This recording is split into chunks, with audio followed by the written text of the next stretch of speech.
sure that I'm live. Hold on. I hope that I'm live. Let me make sure.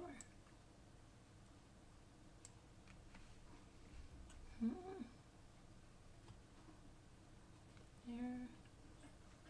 No.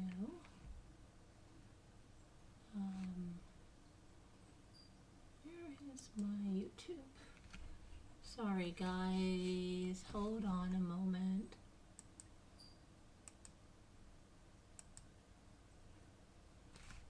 Alrighty.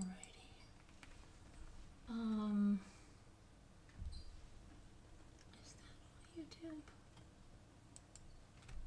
Well, I guess I can get there from here, huh? YouTube Studio. Oh boy, okay. Got my second win now, I think. Let's see how it lasts, right? We'll see how long it lasts. See how long it lasts. Okay, here we go.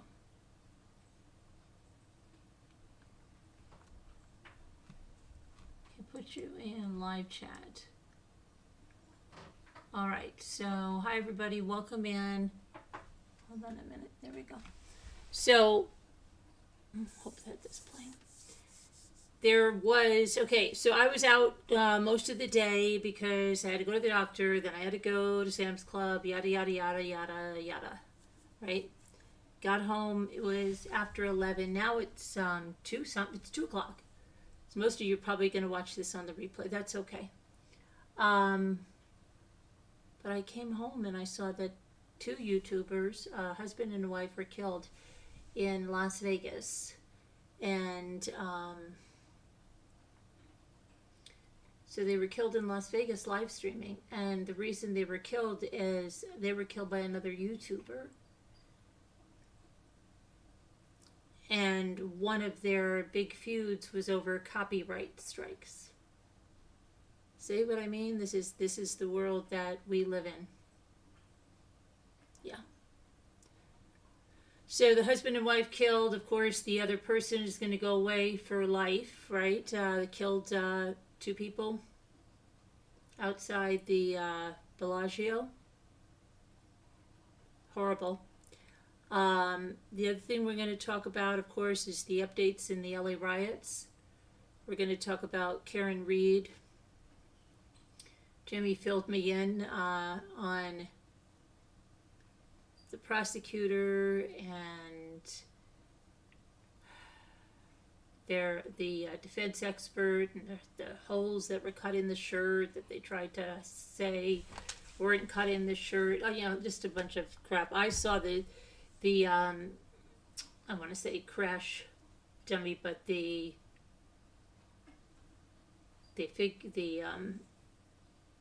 prototype, what do you want to call it? What are we calling it? The stand-in, the prototype, what am I looking for? I don't want to call it a dummy, not a mannequin, the replica of John O'Keefe. What are we calling it?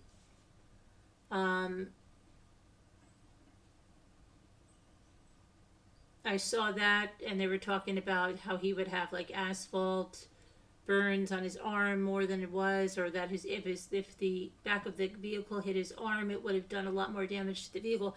Yada yada yada.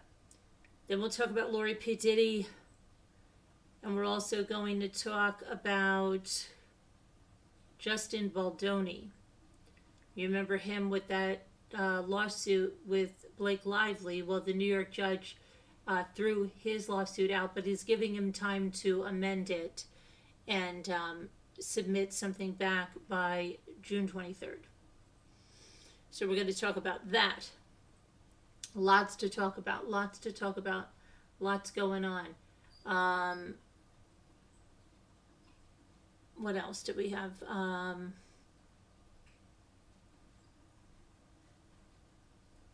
There's some terrible parents in the news.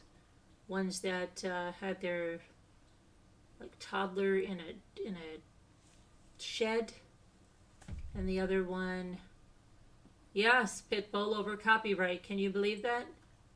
Yeah. 2 families destroyed because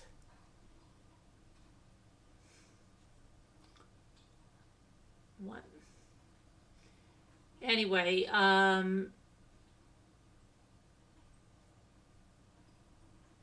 what was I saying? And then another one that the child was in the house, and the house was just deplorable. So we're going to try to get all that in, try to get it all in. And trying to think of what else we have.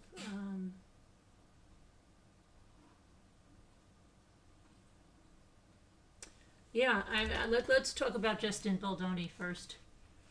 Okay, because it was what was it, a $400 million suit?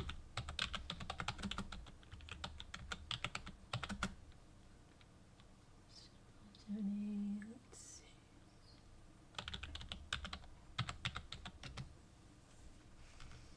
All right.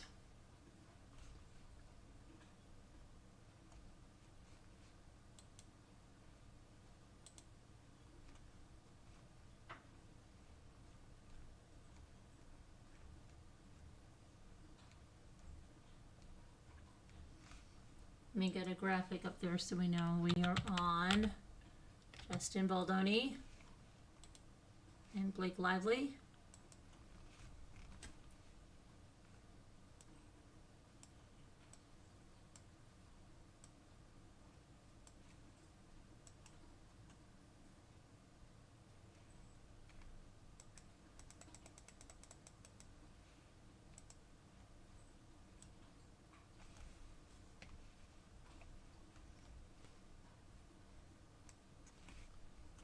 Okay.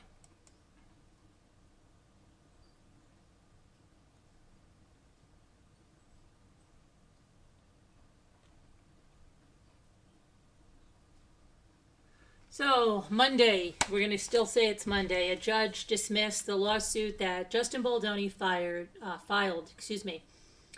He was the actor and director, and it ends with us. His co-star Blake Lively had first sued him for sexual harassment and retaliation. Now, he filed this countersuit. U.S. District Court Judge Louis Lyman's decision is the latest development in a bitter legal battle. Baldoni and production company Wayfarer Studios countersued Lively in January for $400 million. They accused Blake Lively and her husband, Ryan Reynolds, of defamation and extortion. The judge ruled that Baldoni can't sue Blake Lively for defamation over claims she made in her lawsuit because allegations made in a lawsuit are exempt from libel. Lyman also ruled that Baldoni's claims that Blake Lively stole creative control of the film didn't count as extortion under, California law. While Blake Lively was accused in the lawsuit of threatening to refuse to promote the film, Wayfarer does not allege facts shown that Lively had an obligation to promote the film to approve marketing materials, Lyman wrote. Baldoni's legal team can revise the lawsuit if they want to pursue different claims related to whether Lively breached a contract, said the judge. The judge also dismissed Baldoni's defamation lawsuit, which had reported on Lively's sexual harassment allegations. So what the judge is saying, Baldoni is citing defamation in a lawsuit.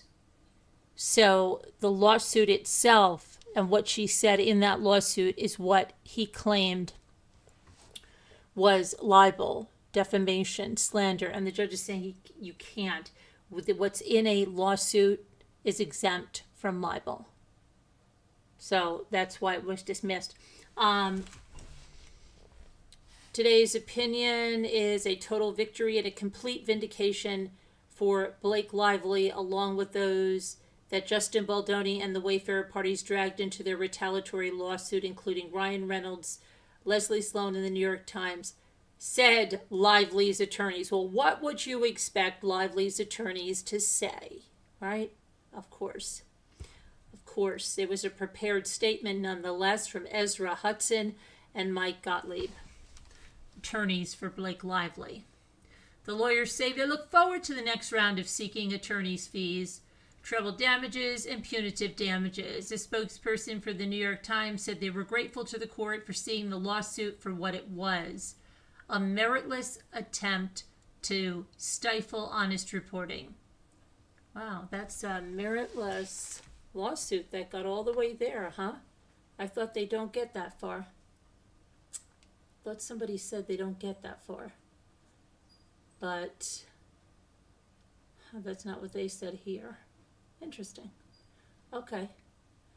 Let's see. Our journalists went out and covered carefully and fairly a story of public importance, and the court recognized the law is designed to protect just that sort of journalism, said Charlie Statlander in an email statement. Let's see. So we'll see what happens next.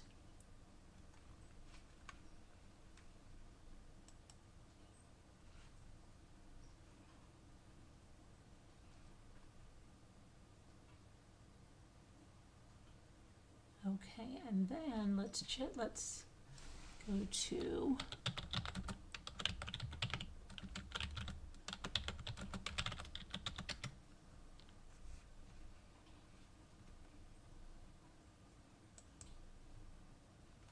okay, so Lori Daybell, let's talk about her right now. Lori Daybell, Lori Vallow, Lori Daybell, Vallow, Lori Vallow, Daybell. Lori Daybell.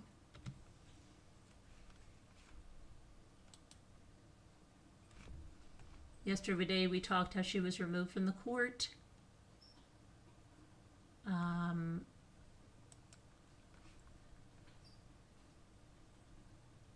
Today, hold on, I'm trying to get a picture. Oh, why is that so small, Lori? You can't be that small on there. I don't like that one, Lori.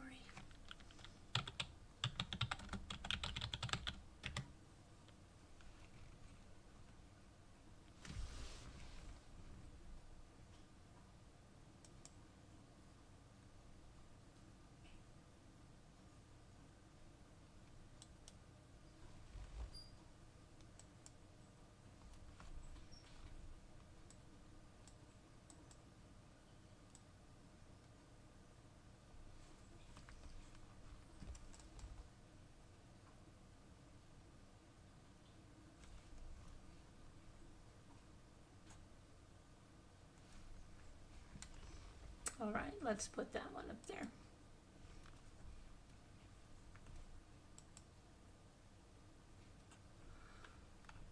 I think I'm gonna have to get some ice and seltzer. I'm drinking coffee, but I don't know, I feel thirsty all of a sudden. Okay.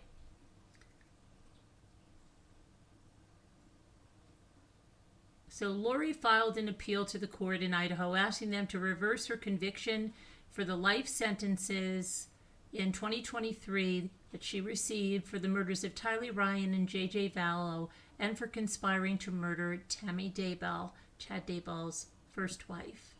In the appeal, Lori's attorney lists several reasons why she deserves a new trial. So now she not only has these others, she wants another trial for those three. Wow. Including claims that the court violated Lori's statutory and constitutional rights to a speedy trial. Lori says she was deprived of her Sixth Amendment right to counsel, of her choice when the district court disqualified her retained attorney. The appeal read in part, Ms. Daybell was deprived of her right to due process under the 14th Amendment when the district court held pretrial hearings that affected her substantial rights in her absence and while she was incompetent. The appeal also claims that it was wrong of the court to allow protesters to introduce evidence of uncharged bad acts from Arizona into the Idaho criminal trial. The Idaho update comes as Daybell is currently on trial yet again in Arizona, accused of conspiring to kill her niece's ex-husband, Brandon Boudreaux. So you've got that. She's trying to get that appealed. Okay, yeah, good luck with that. Good luck. Don't think that's happening. Do you guys? I don't think so.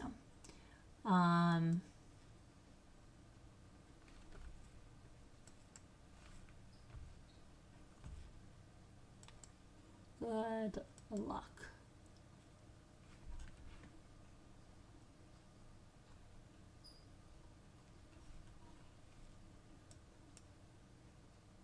So today was day 3. It was calmer in court on Monday. It wasn't, Lori wasn't getting thrown out. Yeah, Friday things got heated and tense, and she was asked to leave the courtroom, escorted out of there. Yep. Okay. So let's go on with what happened today.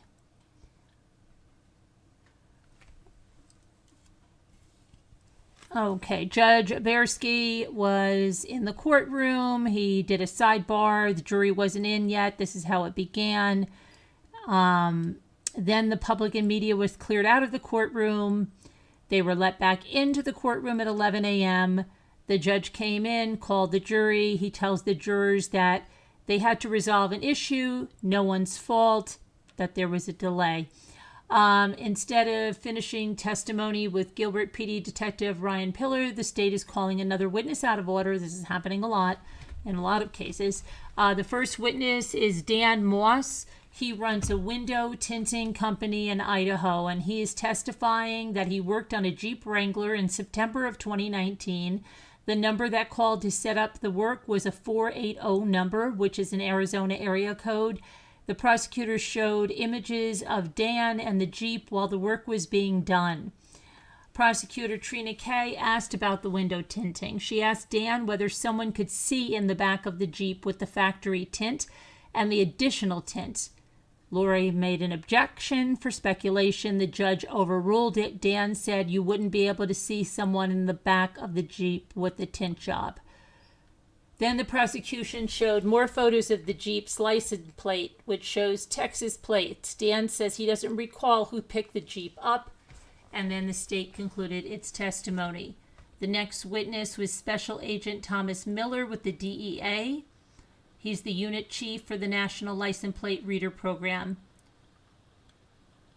Special Agent Miller testified to capturing a Jeep Wrangler on I-40 westbound near Holbrook, Arizona, on October 1st of 2019. Then the prosecutor showed an image of the Jeep, which has no back tire. She shows a close-up of the Texas license plate. On cross-examination, Lori asked Special Agent Miller about other cameras in Arizona, if there are any in Gilbert or Mesa. He says he doesn't know exactly, but that there are many in Arizona. He testifies that on October 1st of 2019, the hit in Holbrook is the only image they have of the Jeep. Lori then asked the agent if he knows how far Holbrook is to Gilbert. The state objected, and the judge said he can answer if he knows. He didn't know. Lori wrapped up her cross, and the state did a brief redirect. Then there were no questions for Agent Miller. He was released. Now, the state asked the judge about calling more witnesses out of order. And so the next witness was Emmy Lynn Sapinoso, who's a forensic scientist in Mesa. And she was testifying to the process of analyzing DNA. And she said she developed the DNA profile for Alex Cox, Lori's brother. Lori had no questions on cross. The next witness was Lisa Perry, who works for Mesa Police Forensic Services. She spoke of the process of analyzing DNA swabs. The state's next witness was Marianne Robb, a former officer with Gilbert Police. She retired in 2021, and she was the one responding to the shooting on October 2nd, 2019. Marianne Robb describes how Brendan Boudreau was bewildered at what happened. She said she pointed out the bullet hole in his car to him and said it wasn't a BB gun. She testified his demeanor changed after that. She said she saw his hands shaking. She testified that it was significant that Lori's family used to live in Texas. She says it put the two and two together, that the Jeep with the Texas plates could mean it could be the suspect. She testified that Brandon thought his soon-to-be ex-wife's family members could have been involved. She said Brandon said it could have been Lori Vallow and Alex Cox. He told her that they were involved in a July 2019 incident in Chandler. That's when Charles Vallow was killed.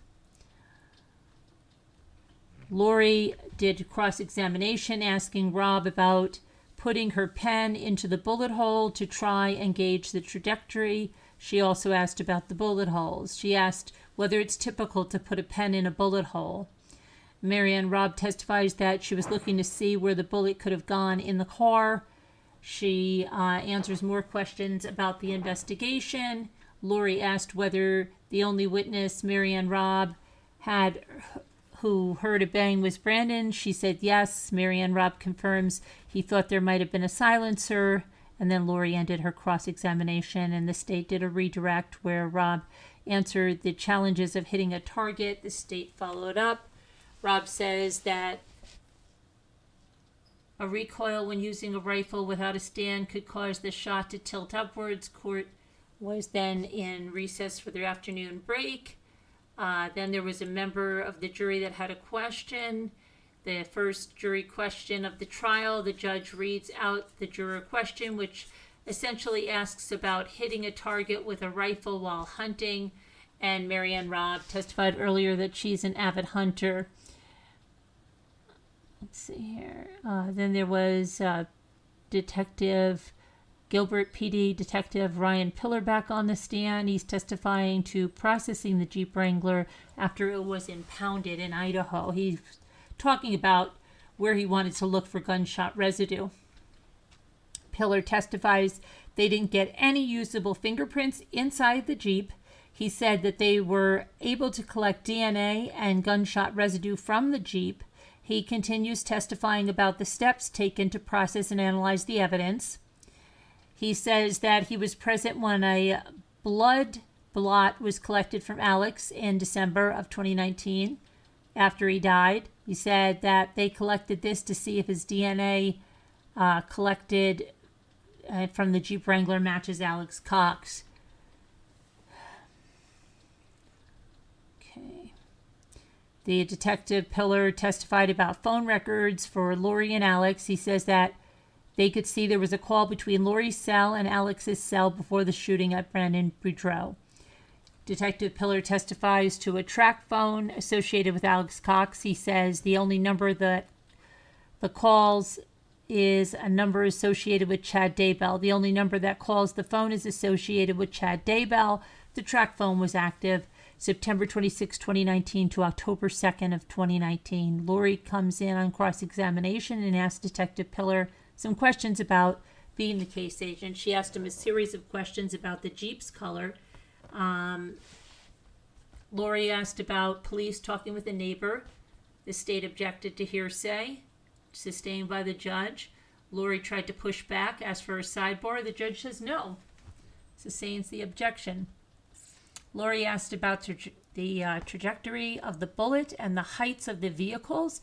Detective Pillar says they weren't actually able to determine the exact trajectory of the bullet. Lori asked about the license plate reader. Detective Pillar testifies that there were other plate readers hit in the case. He says none were in the Valley cities. He says they were all on highways. He confirms some were in Idaho. Lori asked how the FBI became involved in the case, and Detective Pillar testified that he decided to reach out to the FBI to get their help investigating some evidence. He says Gilbert PD and Chandler PD made contact together. The state objects, saying he wasn't the one who wrote the report. The sides eventually go into a sidebar. The FBI agent who wrote the report is on the state's witness list, but hasn't been called in at the time. Lori asked Detective Pillar about an FBI report related to the case. He asked to see it to confirm whether or not he knows what he's referring to. Lori tries to ask whether Brandon was frustrated with how the investigation was going. The state objected, and the judge sustained it. Lori asked whether Detective Pillar has ever talked with Brandon Boudreaux's private investigator. He said he had a call with him early on, but doesn't remember anything after that. She continued to question, and the state objected. Lori asked Detective Pillar about his interview with Brandon on the day of the shooting. Lori asked Detective Pillar about taking a copy of Brandon's phone. He said Brandon came to the police to pick up his phone soon after. Court was in recess for the afternoon.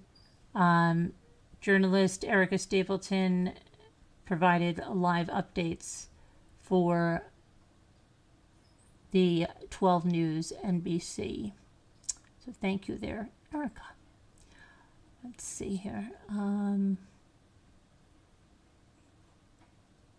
So that's Lori. Yeah, she's something. When are they going to tell about, remember that police cam where they showed that them going in and putting that, didn't they put that tire or something in that storage unit? She went with Alex and Chad to go pick it up and stuff. Remember that? I wonder when they're going to bring that in tomorrow. What are they doing with that? Okay, I don't know. What are they doing with that?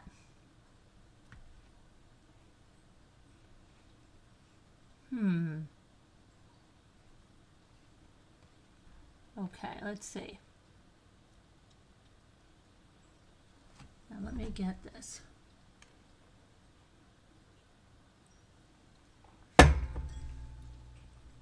All right.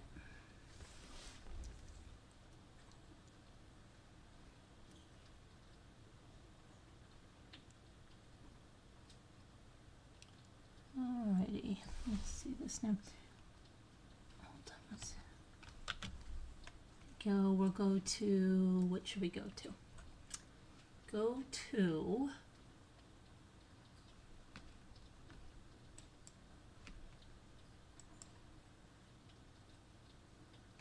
let's go.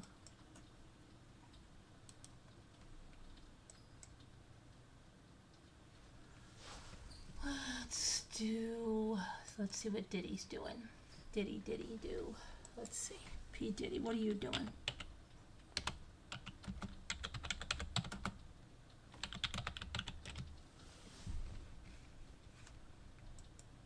Day 19 of testimony and Sean Diddy Combs, right? Day 19. Come on.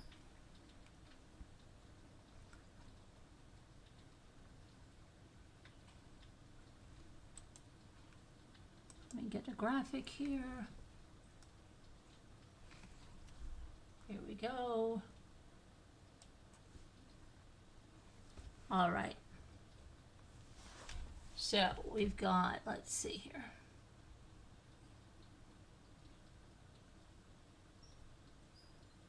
Yeah, Jane. Jane was still testifying. Remember Jane from we went over on Friday? Former girlfriend. A lot went on today. A lot of stuff. Kind of reminds me of getting like Johnny Depp with all this stuff here.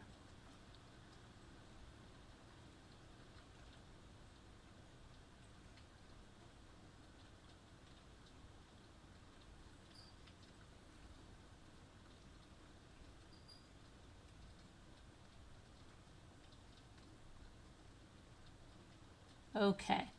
Judge Aaron Submarinian said he's picking up the defense's mistrial motion tomorrow because the government plans to respond in a filing at some point today. The defense team submitted to move for a mistrial over the weekend. The motion was based on the testimony of Rihanna Bongolan, whose defense attorneys said is demonstrably false. Okay. Jane, one of Sean Diddy Combs' accusers, using a false name, dated Combs from 2021 to 2024. She's reading a text thread between her and Combs from September 15th of 2023 before she went to see him in New York. Sean told her, "Send me some shite of you being a bad girl. Of you being bad girl." Jane said they could watch something when they were together and expressed concern that he was carrying a phone with footage from hotel nights with sexual encounters that generally included a male entertainer. She also accused him of wanting videos of her to use with another woman. Sean said, "Just do what I say, please. I'm horny, and stop it.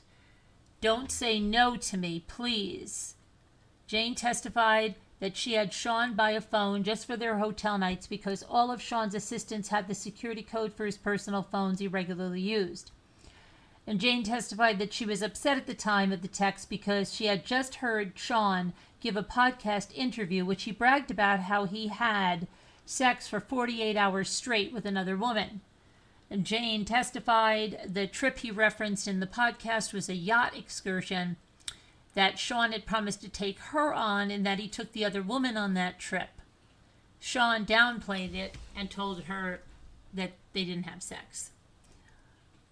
In another message to Sean, Jane said she felt disrespected and didn't want him to use her for a hotel binge. "I don't want to be used and locked in a room to perform and fulfill your fantasies," she said, coming to the realization of what this really is.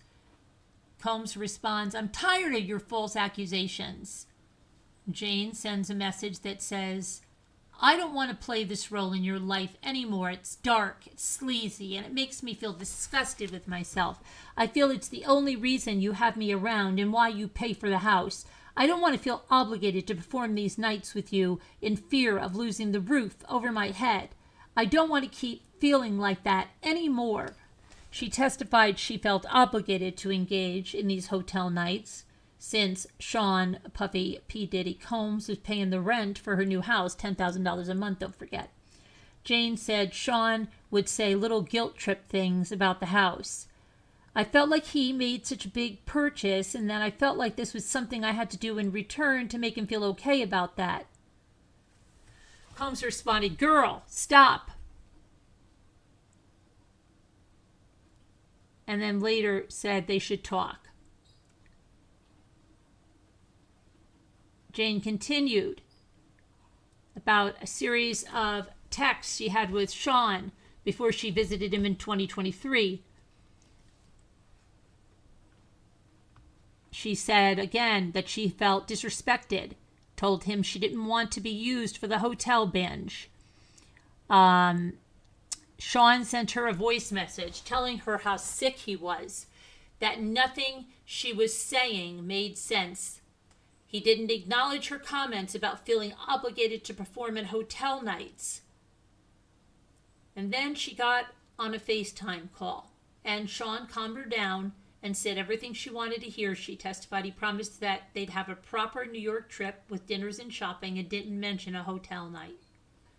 Jane went to New York on September 17th, 2023, because she didn't think there'd be a hotel night.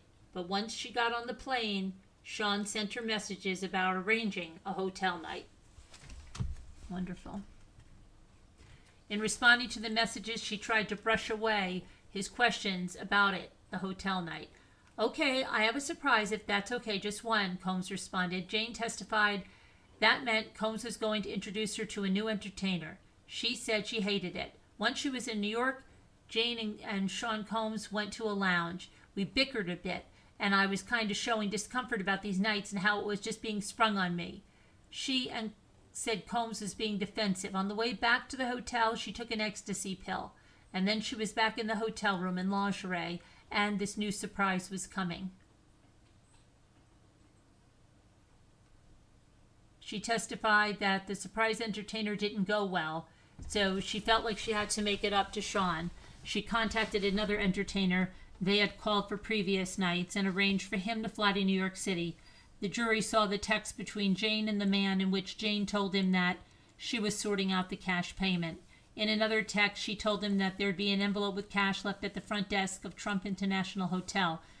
Jane testified she got the cash from Combs. See, now they are showing that trafficking and the money changing hands, and they are showing that to the jury between Jane has been like very pivotal in that, and so was the one before Mia. A few days after the September 2023 New York hotel trip, Jane next saw Sean Diddy at a Miami hotel. On the Miami trip, Sean wanted to watch footage from the New York trip. He wanted a part 2, so they had the entertainer who was with them in New York travel to Miami for that trip as well. In October 2023, Jane and Sean were discussing his request for her to arrange a party with entertainers or men paid to have sexual encounters with Jane. At the same time, Jane said she saw one of Sean's ex-girlfriends posting with Sean on her social media, and she said she was furious that he was asking for a hotel night while he was with another woman. You got the girl next to you, so figure it out, she texted him. He responded, you're the only thing that's going to put me at peace, please. She said, introduce her to P. It's not me. It's the entertainment that puts you at peace. Jane testified that P was a reference to the entertainer who was named Paul. In later messages, Jane said, our experiences are desensitizing sex for me, and she didn't want to be mistreated. I don't like performing loveless, cold sex. Jane said she was frustrated because she said that Sean treated her differently than he treated others. I had to earn just basic things from my relationship like love, respect, romance, but I felt like he was giving it to everyone else. I'm not a porn star. I'm not an animal. I need a break. I don't want to be anything. I've hit a wall, she wrote in the messages. She testified the request for a break referred to not wanting to give her body to anyone else at all. I'll only make love to you, Sean responded. Jane wrote back that she's had to have sex with strangers for 3 years. I'm tired. So we're breaking up, Sean wrote. Jane testified that she had not suggested they break up in any of her messages, but had only told them she wanted to stop participating in hotel nights that included male entertainers. The conversation continued, and Sean wrote to Jane, let's spend the day, just me and you, no strangers, please. It's my only day off. She said, it's loveless for me, and nothing satisfies you, and you always push me to do more and more. Sean said, let me make love to you. It's filled with love. Spend the day with your family or your ex. I need time to myself, she said. She testified that it didn't matter how good a night was. He always wanted me to do more and more. Okay.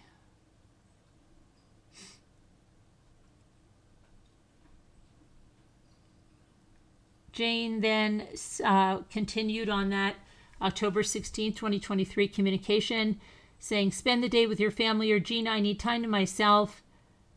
Gina's another woman that Combs had a relationship with. No, I want to see you. We don't have to have sex. I want to spend the day with you. Please, Sean responded.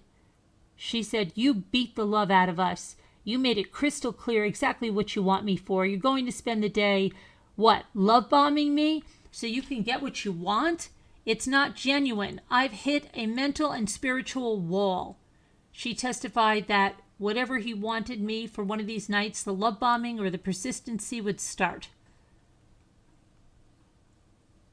The fight carried into the next day. She said she told Sean that she needed space and stopped answering his calls. He left her an audio message saying, you know I wouldn't be calling you like this. I need you, girl.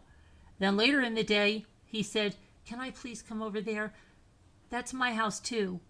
Jane said he was referring to the house she was living in that he was paying the rent for.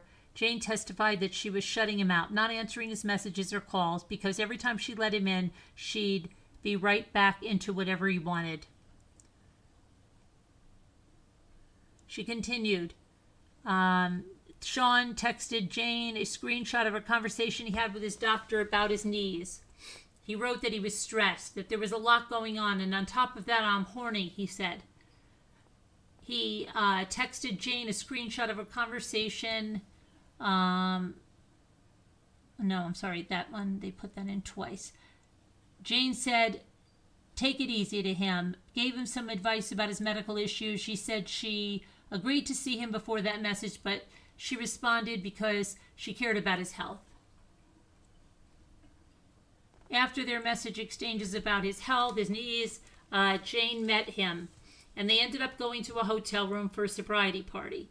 Jane didn't take drugs during the sobriety party, and she threw up after having sex with 2 men. When she told Sean she'd thrown up, he said, "Okay, that's good. You'll feel better now. Let's go outside." She then had sex with a 3rd man. Jane said at the end of the night she felt absolutely terrible. Jane previously testified that the sobriety party at the hotel in Beverly Hills, that she wanted Sean to get sober around this time, and he agreed to stop taking substances for 30 days, but wanted to have one last sobriety party first. The party was a hotel night that lasted 12 to 18 hours. Prosecutor Maureen Comey asked Jane last week how she felt after doing that hotel night without any drugs. She said, "I was disgusted. I was repulsed. I was just so mad at myself for doing that. I just deeply regretted that."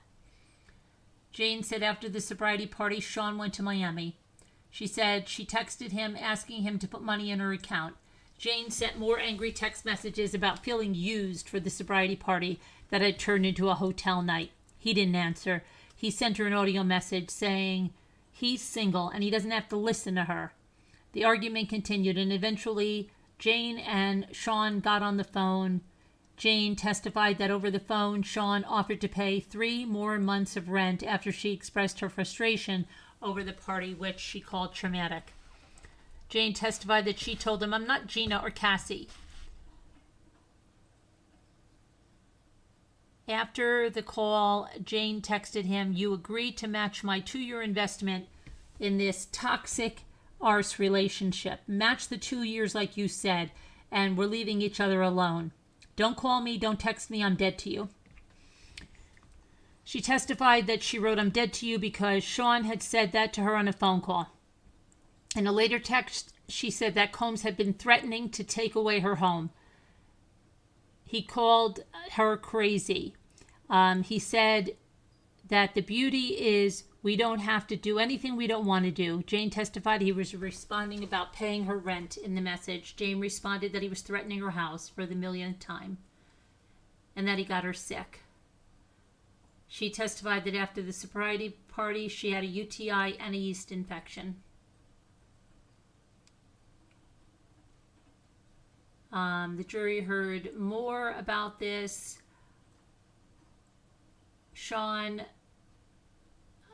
repeatedly called Jane to talk to him. At one point, Jane texted Sean, "You placed and paid all of these harmful men on me and risked my life. This was never love. I regret everything and all this dark, toxic shite that entered my life," Jane texted, and more messages were sent. Jane said Combs had a phone call in which he tried to calm her down. She later texted him that she was processing some sort of trauma and just needed some healing time to get back to herself. "I feel as your lover, I wanted to please you and distress you, and I pushed through and went along with things when deep down I wanted the night to be over." She then wrote she would try to give Combs cues to let him know she wanted to finish, but he would engage her to push through. "I know I was consenting like I say on tape." She testified that she was referencing to a phone conversation in which Sean told her if anyone were to watch these tapes, they would have thought you were having the best time. They looked like you were consenting. Prosecutor Maureen Comey asked her if it was true, and she paused for a long time and said, I'm still trying to figure that out."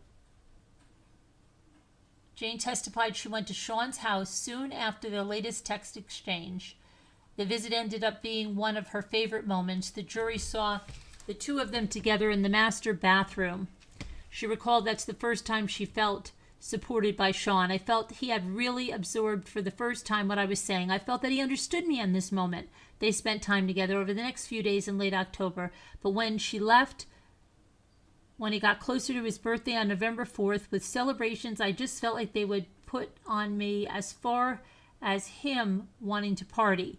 Combs didn't call her to party for his birthday, but Jane said she bought him a mobile television screen they could use for pornographic movie nights, hoping that could replace the entertainers. Jane testified after learning of Cassie Ventura's lawsuit in November of 2023. She said, "I almost fainted. In fact, I think I did." She said the 3 pages in Cassie's lawsuit had a harrowing resemblance to her own experience. "I just reacted like I can't believe I'm reading my own story." She said she only met Cassie a couple of times in passing years ago, and they've not communicated beyond that. She messaged Sean after reading the lawsuit.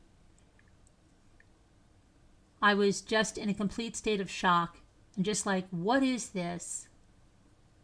Jane said that she texted him after the lawsuit was filed. She wrote to Sean that she woke up feeling sick with nightmares because she'd been reading Cassie's lawsuit and felt like she was reading her own sexual trauma, referencing similarities between her experience and those alleged by Cassie in the lawsuit. Even 2 of my own birthdays you forced men on me. The sick part is, you knew this was coming and you gaslit me and you made me feel crazy about the sex trauma I was developing, knowing that you've been here before. It's also clear this was sexual exploitation that you framed as love for your sick fetishes. Combs didn't respond for 2 days, and then he said, call me on this phone, important. The jury heard a recorded phone call between Jane and Sean from November 2023. The recording was recovered from a cell phone that belonged to Kristen Coram, Combs' former chief of staff. Jane testified she didn't know anyone was listening at the time of that she was being recorded. She also said she could hear Combs writing notes during the call. On the call, Combs and Jane spoke about the lawsuit. Combs told her, I really can't talk on this phone, but also he'd do what he could to make her feel better. Jane is audibly emotional on the call recording.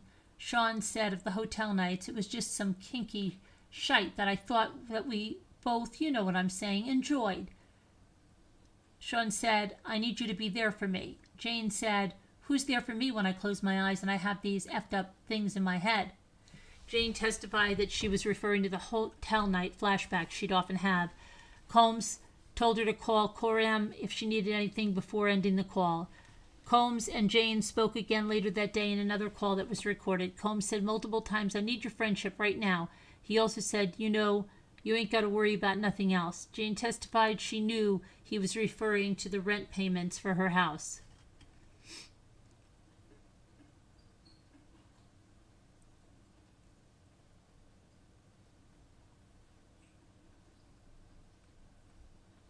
Okay, let's see here. Hold on, I have to get a drink. Can I just get some ice? Would you let me get some ice? I'm going to get some ice and seltzer. I'll be right there.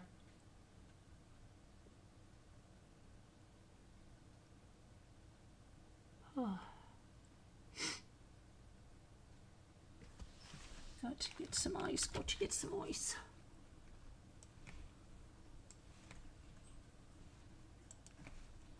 I'm gonna go back on here just to make sure that you guys heard me. You heard me? All right, before we go on, I'm gonna get some ice and seltzer. Just hang on 1 second. I am thirsty.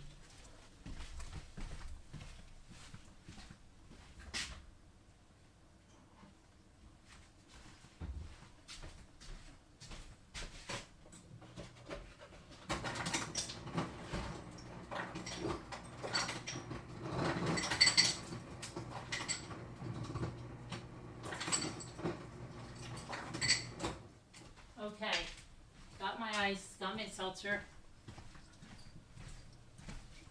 I'm coming back. This is crazy stuff, isn't it? Christine says he is so gross. Yuck, gross, she said. Sicko.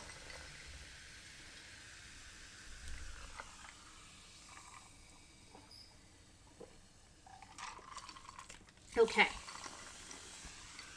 Let's go.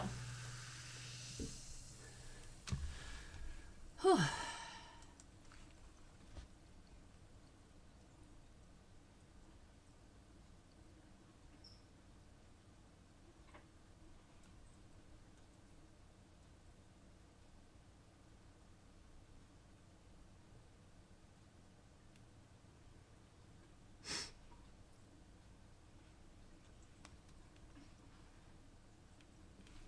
All right, let me get back to where we were.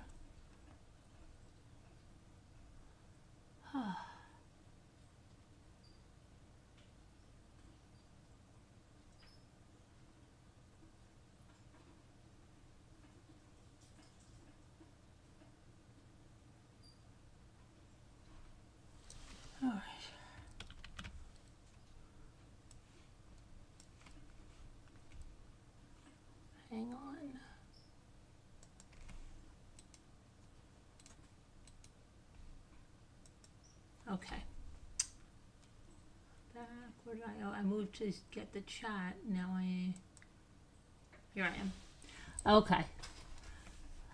In Jane's mind, they were on a break between November 2023 and February 2024, but they still had some communication in those months, she testified. Jane said that she sent Sean a message on December 7th, 2023, with a screenshot of something on Instagram that she said was something very triggering for her.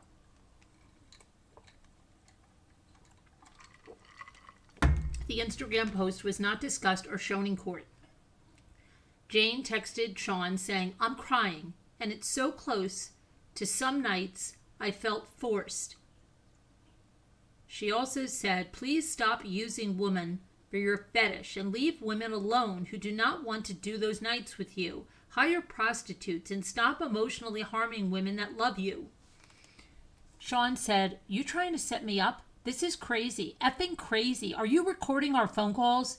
She texted, "No, stop calling me. You'll never understand because you're so deep in your own lies that you tell yourself." She also said, "I set up the men for myself because I didn't want to be set up with any more strangers. It was a protective instinct for myself."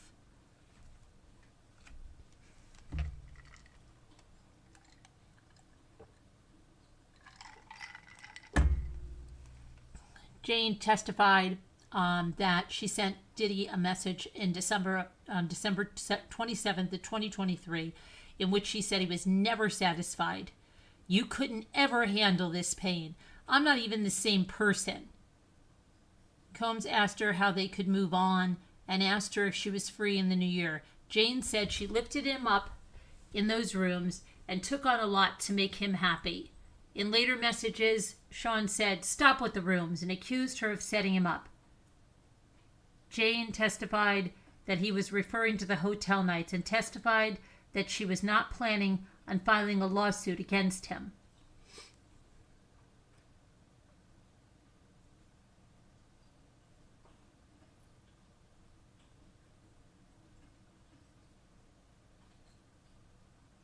Jane read aloud several text messages in which she expressed the sentiment to Sean. In one message read to the jury, she said she didn't want to play the role anymore and she didn't want to feel obligated to perform on those nights.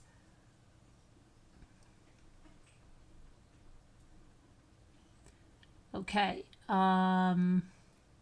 She said she felt manipulated and violated, and she said that she was venting to the only person she could because she never confided in anyone about hotel nights, about why she was still sending messages to Sean Combs.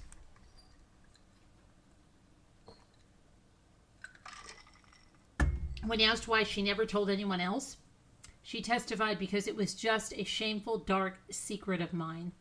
In messages, Sean asked to see her, but she wasn't answering him.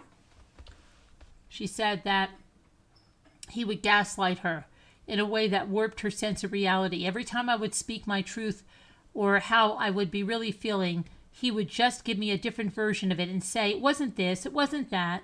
At some point, they got on FaceTime, and he told her to repeatedly charge him an amount that would help her move on. According to Jane, Sean said things on the phone like, "Charge me for your resentment, and I just need you to get over this." Jane testified he also said at the time, "I don't want any loose ends." After the call, Jane sent Sean a text outlining terms in which Combs would pay her hundreds of thousands of dollars for what she felt would compensate her for 3 years of their relationship. In response, Sean told her that she was an opportunist, a liar, and a con artist. She also testified that Sean threatened to show her sex tapes to the father of her child.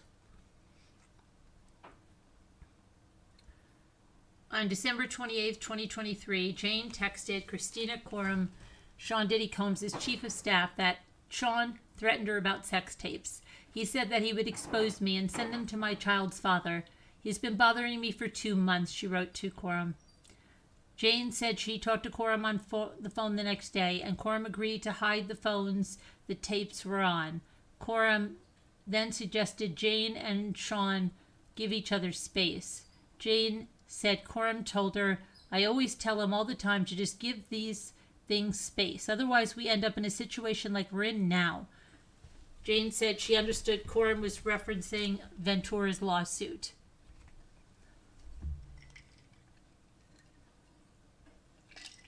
Now, after that December 2023, they didn't speak again until February of 2024. She felt a sense of calm that time with some distance from him. She described a trip she took January 2024 with friends to Las Vegas. She flew to Las Vegas on a rapper's plane and went with the group to dinner, a show, and later to the rapper's hotel room. When some of the group got to the hotel late that night, one of the entertainers she and Combs paid for hotel room encounters was there. He was having sex with a woman while others watched. Jane testified she didn't name the rapper or any of the other people in the party other than the entertainer. Jane's finances started to pick back up in January of 2024 after she started an OnlyFans account, posting content of her in a negligee, swimwear, and in sexy, suggestive positions. She testified. She said a friend also helped her by sending her about $9,000 a month. She testified. So she had him sending $10,000 and a friend sending $9,000, and she had OnlyFans. Okay.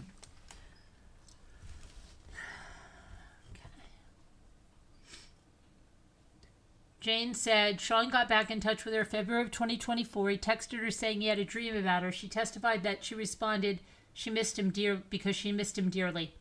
In the messages, he said he missed her smile and told her to send a picture of them pretty teeth. He then asked her if she was free on her birthday. He said he would love to spend her birthday with her. She said, I'm a little traumatized from my past birthdays and what they ultimately led to at the end of the night. She testified she was referring to hotel nights and previous birthday years. Jane expressed in several text messages that she didn't think it was a good idea, but she eventually agreed to go see Sean in Miami for her birthday. When she got there, they had a private dinner with decorations and gifts set up at his home in Miami. After dinner, they started drinking and took ecstasy. Sometime in the early morning hours, he asked Jane if she wanted to see Don, one of the entertainers from previous hotel nights. Jane testified that she agreed and had sex with Don in front of Combs. Oh my gosh. Prosecutor Maureen Comey asked Jane why she agreed. At this point, I'm just so used to this being the outcome of what we're doing. I just accept it. She and Sean rested in Miami a couple of days before she flew back to Los Angeles. When she left Miami, Jane and Combs were back together, she testified. After they got back together, she took 3 trips to Miami to see him. He came to Los Angeles a couple of times. They didn't go out in public because things had really hit the fan with everything going on, so they wanted to keep it private. She said that they would have hotel nights at his house or her house.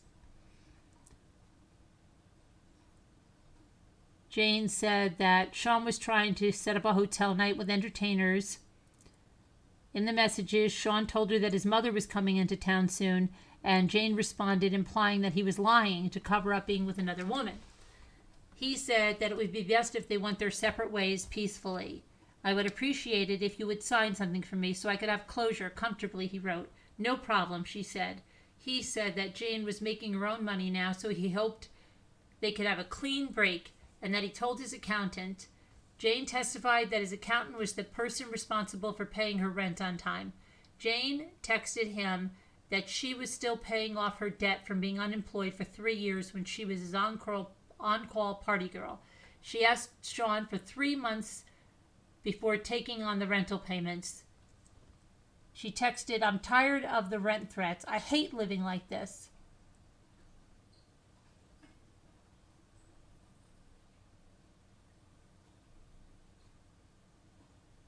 Homeland Security investigations left a business card at Jane's home the day they raided Sean's home. She didn't speak to anyone at Homeland Security investigations at the time, but she called Sean and his security guard trying to reach Sean about it. At some point later, he hired a lawyer for Jane. She confirmed Sean is still paying for the attorney representing her now.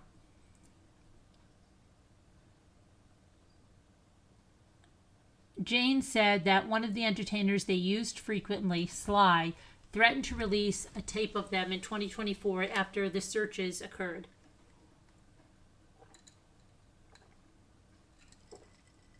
Sly said he had a 35-minute video of he and Jane during a hotel night because Sean had recorded the video on Sly's phone instead of his own. My heart was beating out of my chest, and I couldn't believe what he was saying to me.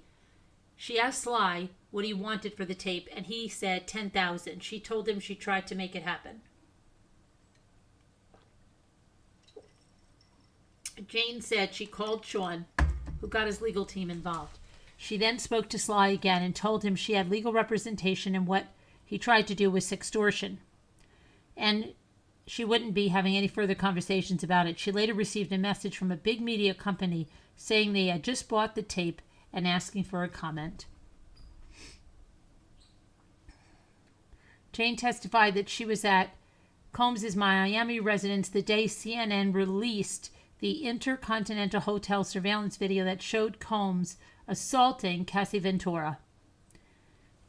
Combs' son came into the bedroom to tell Combs something happened.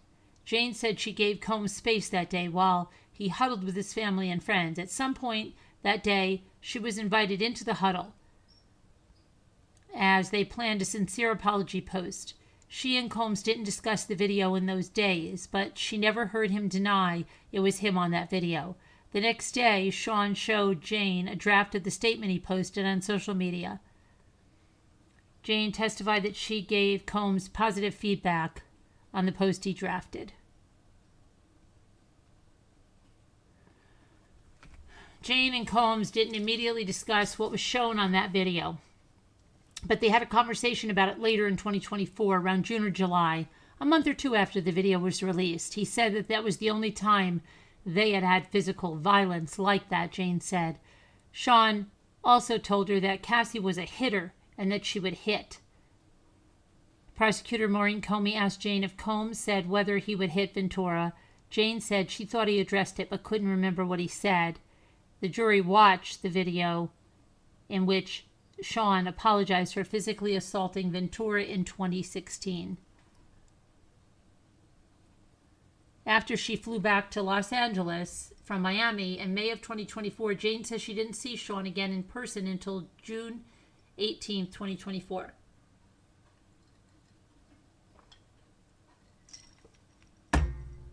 Sorry. She remembered the day because it was a very terrible day. They planned for a date night in the house where she lives, with Sean coming to Los Angeles after a trip with his family to Utah. His assistant, Jonathan, came over first to help her set up the house with decor and candles and to stock the fridge. When Sean first arrived, they spent time catching up in the backyard. The jury saw photos and a video that Jane took of Sean that night. In the video, music was playing and he could be heard talking. Jane and Sean got into an argument about an hour and a half after the video. She said, I started confronting Sean about who he was with on this family trip. She said, I was making an assumption that he was with another woman. Jane called him a pedophile. She testified, Jane said the woman was younger than she thought she was. Jane said the woman she thought he was with was an adult, but she was roughly 25 years younger than him.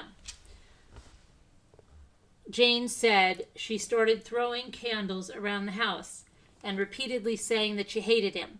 She said a lot of candle wax went onto him, onto his clothing, but she didn't see any glass hit him directly. I think he was probably cursing and calling me crazy, she said, adding his tone was angry.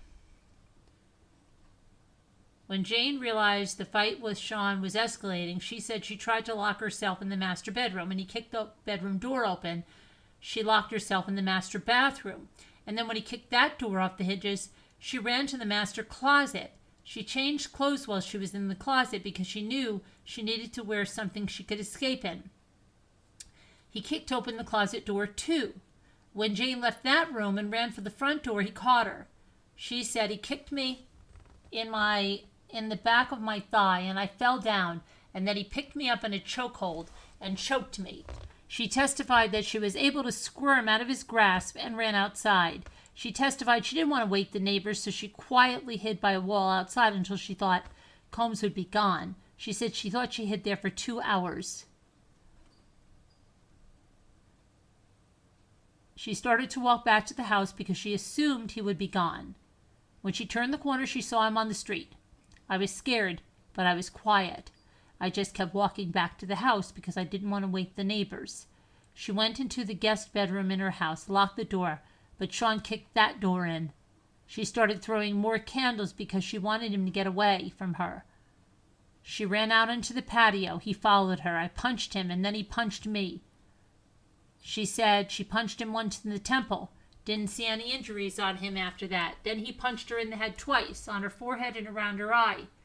After he hit her, she ran into the backyard and went into a ball on the ground, trying to cover her head. He started punching my head. He started kicking me. He started saying all kinds of things and just kept punching me. Combs said she was trying to take him away from his kids and his family, and she responded she wasn't, and she told him to leave her alone. He grabbed me by my arm and my hair and started dragging me back to the house.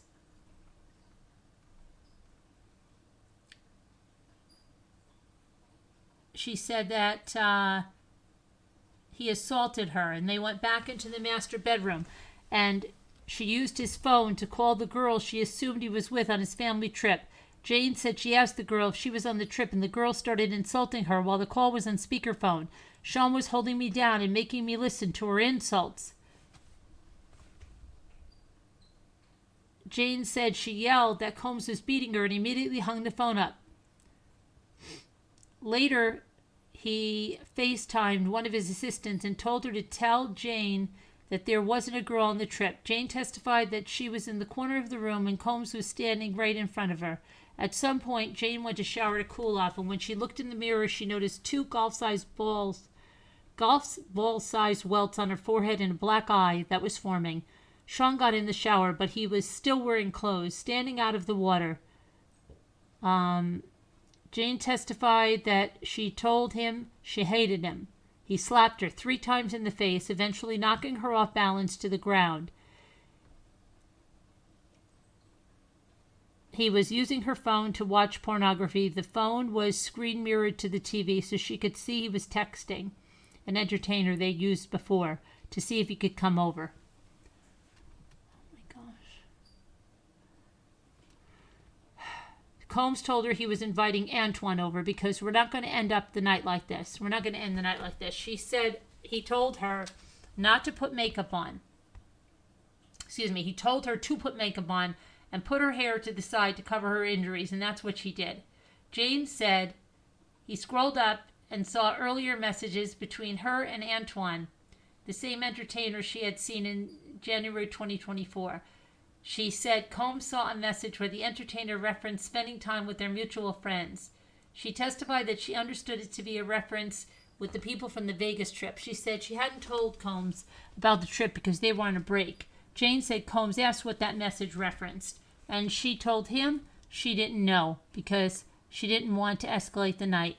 Jane said she chatted with Antoine for a little when he arrived before Combs asked to speak with her. She and Combs went into another room, and said the messages he read weren't sitting right with him, and asked her again about the mutual friend reference.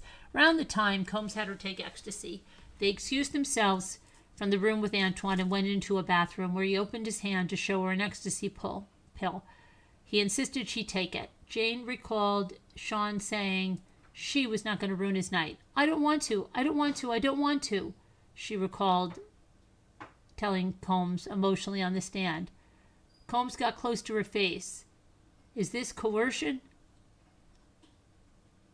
Jane testified that she just looked back at him. They returned to the room and she performed stuff on the entertainer for what felt like forever. She eventually had relations with him while Combs watched. Sean had his assistant Jonathan and a security guard deliver $10,000 to $12,000 in cash to Jane to cover the entertainer's cost and damages to the home. Jane testified that Sean damaged 4 doors during that altercation the night before. She put some of the cash in a bag, covered it with paper, and sent it in the Uber.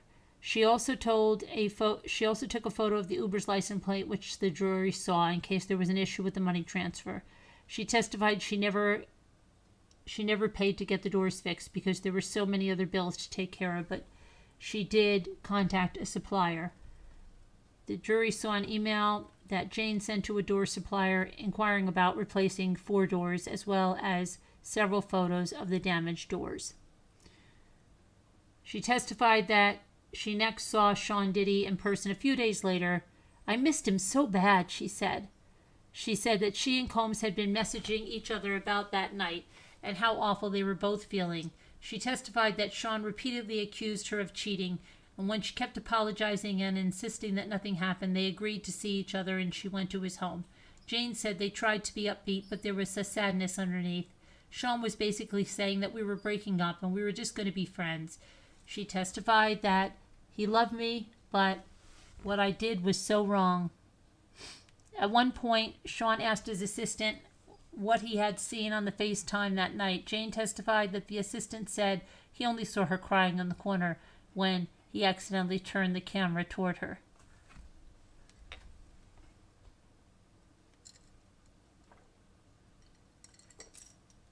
Okay.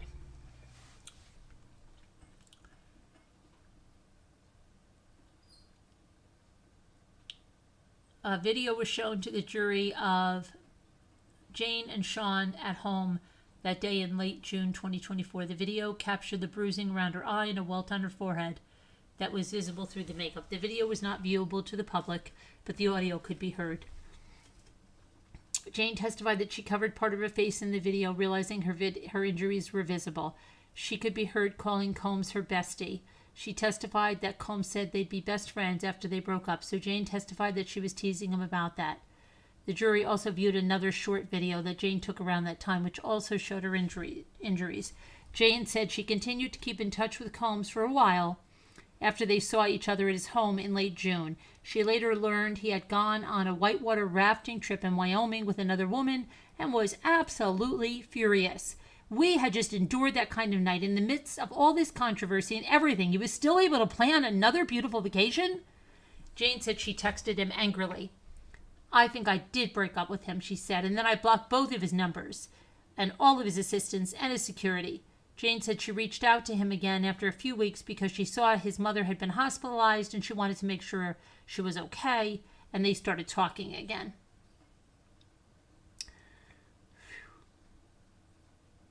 Okay, and Sean invited her to Miami in late July of 2024, and she accepted. She flew in on a red-eye, met him for dinner the day she arrived. She said after they went to dinner, they stayed up all night, having sex and partying in a hotel. After staying up all night, Jane said she was feeling tired. She testified that Combs had told her previously she should vocalize when she was tired, but when she did, she said that Combs' demeanor changed and he called her names and he threw water at her. He eventually apologized, and so did she. She testified she last saw him in person at his home in August 2024. When we were together, we were just in our same routine, having sex and everything, and then he said we should invite Don, referring to the entertainer. Jane said then they had sex with the entertainer in front of him, Combs. Jane said that Combs continued to communicate up until his arrest. The jury saw texts around the time Combs asked her for explicit videos. Jane was planning to come see him in New York, but didn't because he was arrested. Jane testified before a grand jury for this case in November 2024, pursuant to a subpoena. She hadn't spoken to any investigators connected to the case before that time. The next time she spoke with prosecutors was January of 2025, and she's met with prosecutors multiple times since. Jane was meeting with Sean's defense team for some time before that. She confirmed again that Sean is still paying for her attorney that's representing her in connection with the trial, and he's still paying the rent for the same house in Los Angeles. She testified that the first people she told about what Sean did to her on June 18th were his defense attorney. She said she did not tell anyone before that except her own attorney because she was still processing that night and didn't want it to be a reality. She said the last time she met with Combs' attorneys was April of 2025.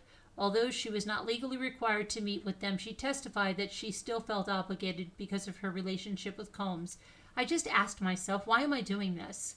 And I just felt like the decision was just based on me not wanting to make someone mad. Jane said she decided not to meet with them again because she wanted to honor what she wanted to do and honor herself. She confirmed that she has not filed any lawsuits against Sean and doesn't plan to.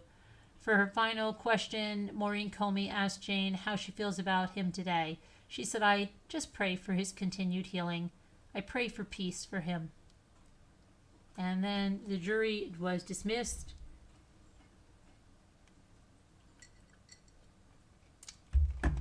That's it for today. Crazy. That is really getting crazy, isn't it? Really getting crazy.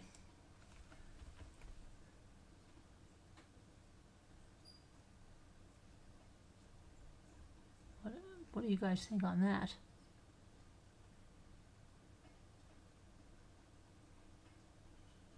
What do you think of that?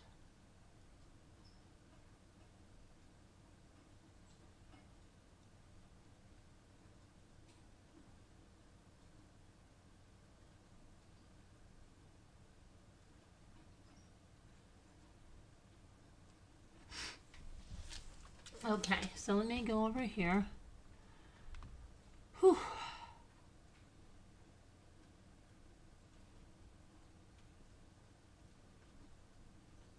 See what you would think of that. Back to you guys. Back to you guys. All right, what's going on? Crazy. Hi, Jane Grill. Craziness, right? Hi, Justin Fields. How are you?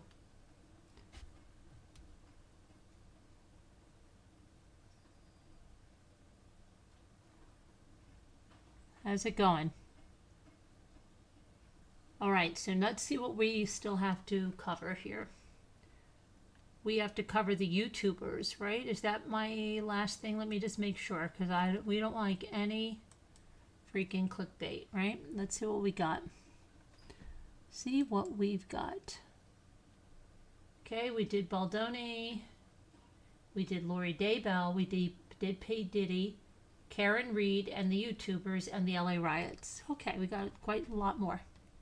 All right, let's do Karen Reed.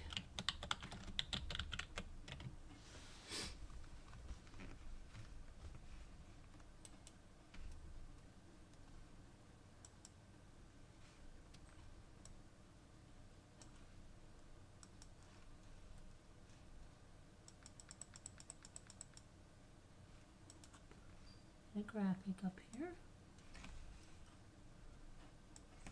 There we go.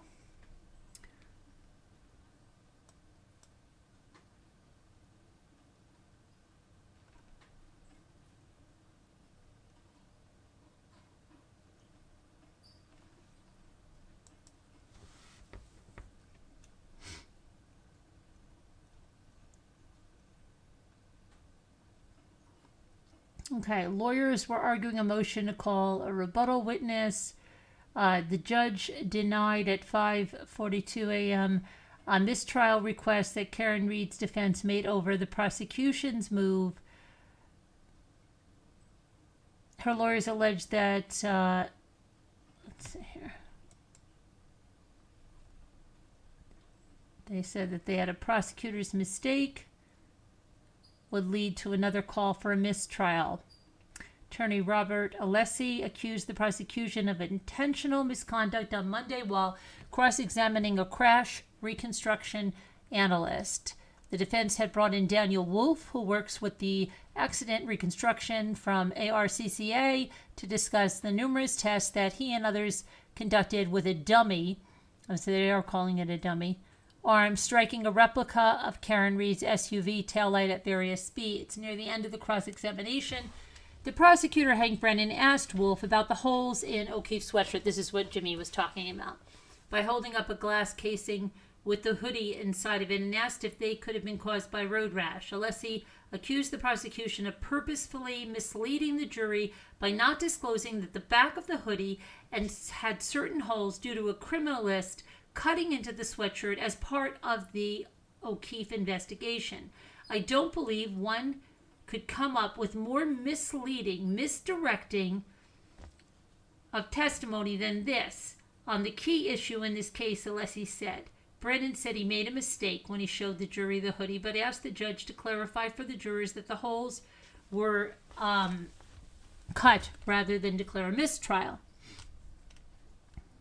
Judge Beverly Cannoni agreed, telling the jury that they couldn't draw any inference from the holes from that incident or of the night of O'Keefe's death. The defense has called for a mistrial several times since the second trial started nearly 7 weeks ago. So, okay, that was denied. That's the first thing we're going to get through that.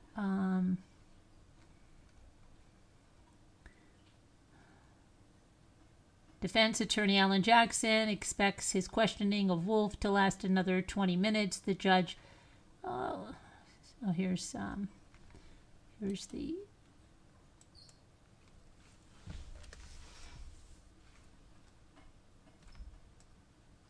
dummy there. Additional, hold on a moment. I just lost, this is the crash dummy. Here we go. Additional photos of the crash test dummy known as Rescue Randy were introduced as evidence Monday morning as the crash expert Daniel Wolf testified about the 29-mile-per-hour crash reconstruction that was conducted to simulate what might have happened to John O'Keefe. Multiple photos were shown depicting road rash to the front of the body, along with holes in the dummy's clothing. At one point, defense attorney Alan Jackson told Wolf he did not want him to get into the discussion of specific units, joking that his head might explode.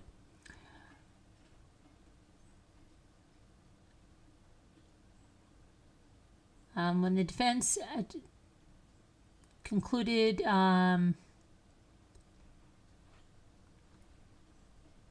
see, it's direct of Daniel Wolf. Then Hank Brennan was doing the cross. He started by asking if Wolf spoke with anyone from the defense after leaving court on Friday, and he said he just told them that he was going back home, but that he had no conversations or received anything new from them. And then Brennan asked him about differences between the weight of John O'Keefe's arm and that of the test dummy. The prosecutor appears to be trying to imply that Wolf got some new information between his testimony on Friday and his testimony on Monday. Hank Brennan has been questioning Wolf, specifically focusing on his credentials and his ability to provide some of his earlier testimony about a crash reconstruction he conducted. Defense objected on several occasions. Brennan asked Wolf if he's a mannequin that's used by firefighters in drills, and Brennan said he's not a crash test dummy. In the parlance of legitimate studied crash test dummy, I don't agree with that, Wolf replied. Daniel Wolf concluded his testimony at about 11:35 a.m.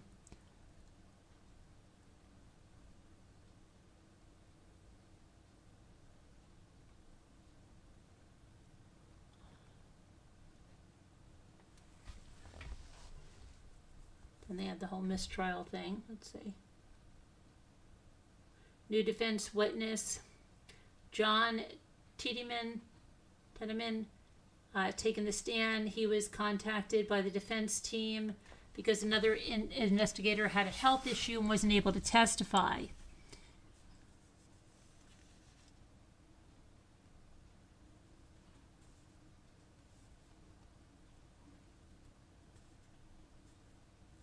He was shown 2 side entrances at the home, one of which goes into the garage. He said he measured from the mailbox to the entrances to the house. It was about 66 feet to the main entrance and 70 feet to the side door and 78 feet to a garage door.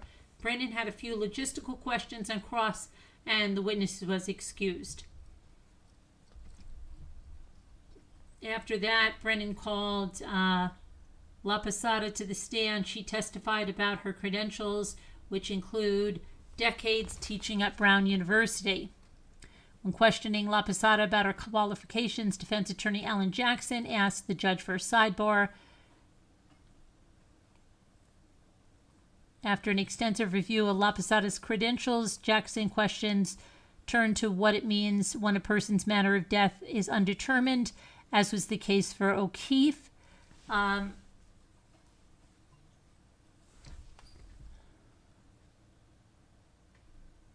She noted that examining a person's clothing is a key part of a medical examiner's process when conducting autopsies.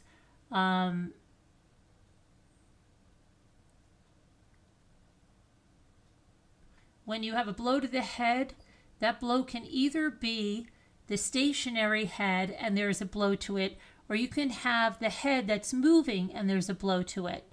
She found that O'Keefe's injuries did indicate that he had a contracoup injury, tearing on the scalp on the back of his head tells her that Mr. O'Keefe went backwards onto something that had a little ridge, but it also had some irregularity to it, and there were massive skull fractures on the back, underside, and front of the skull, as well as the brain hemorrhaging into the spinal cord. She said the damage to the back of O'Keefe's head couldn't have been caused by him falling onto a flat surface. Jackson said he had no more questions for La Posada.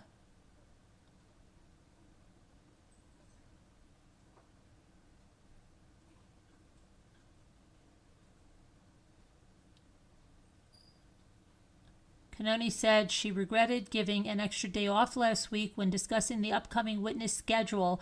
After the jury was excused, the judge told the attorney she now regrets it, as she feared would happen.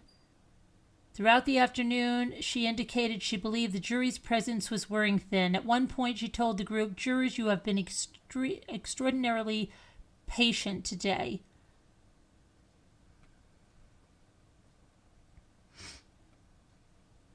Okay, so next, let's see where we are again. Where are you guys? Here we are. The prosecutor is unreal.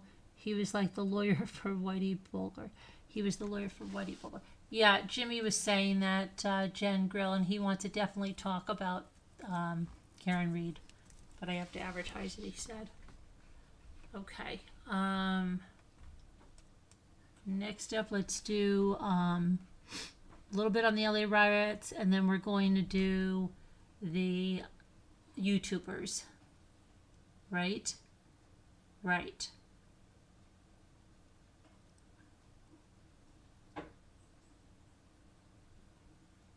Get that.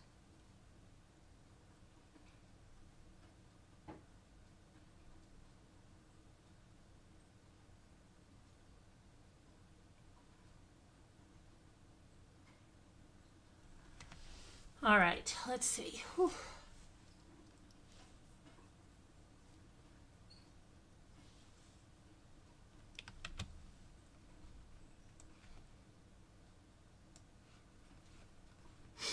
All right, where am I? Where am I? Let's go on to the riots.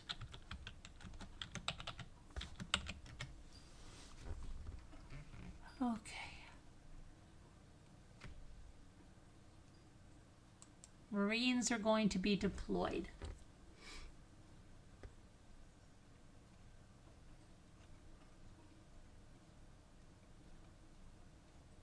Let me just get a graphic up here.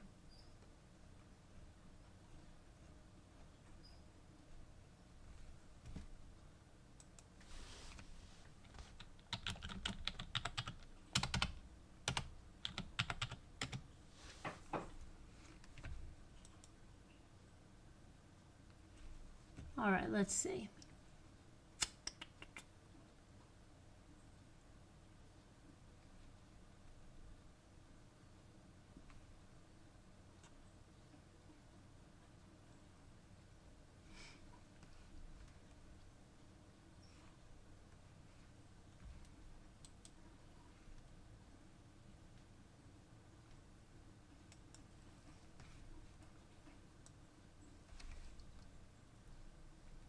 Okay. where did we go?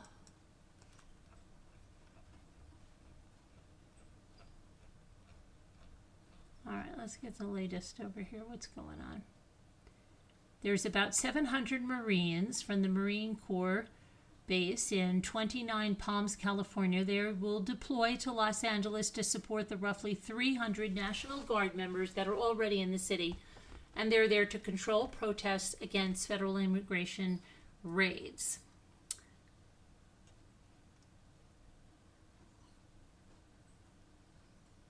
At least 56 people were arrested this weekend as protesters were ordered to leave downtown and law enforcement shot less lethal rounds.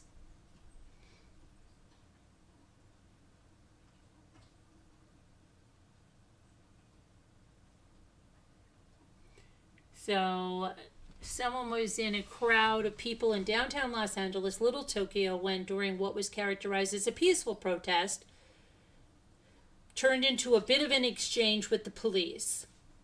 The witness said, all of a sudden, very quickly, there was a kind of stampede of people and we were tear gassed. And with this stampede of people, we were able to find a safe place in the lobby of an apartment building.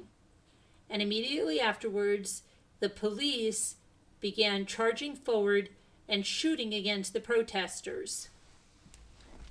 The protest was peaceful, but a few people tried to escalate it, and others in the crowd tried to stop them. He said water balloons were thrown, and then fireworks were set off, and it kind of happened quickly.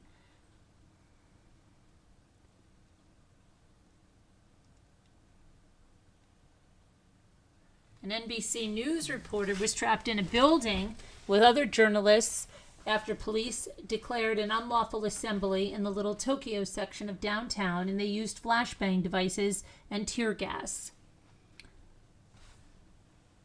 A news photographer with a different agency was also hit with tear gas, and water was used to flush his eyes. Video from a helicopter showed a line of police in riot gear at an intersection and a small group of people farther down the street dispersed between cars and on the sides of buildings.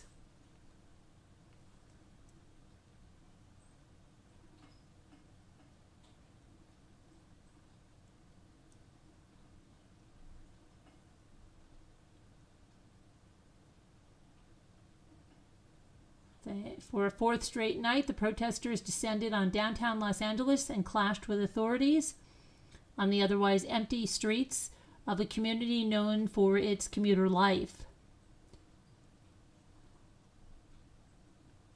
Officers were seen firing pepper balls into crowds that had roughly tripled in size at 2nd and San Pedro streets in Los Angeles. The crowd was observed yelling, "Peaceful protest!" It was not immediately clear what prompted the officers to fire.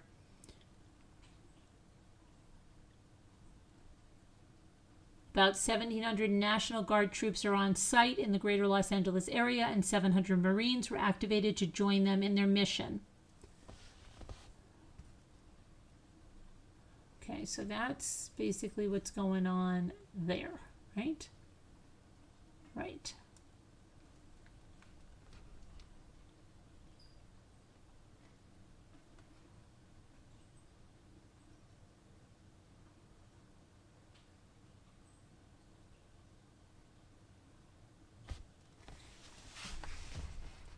Okay.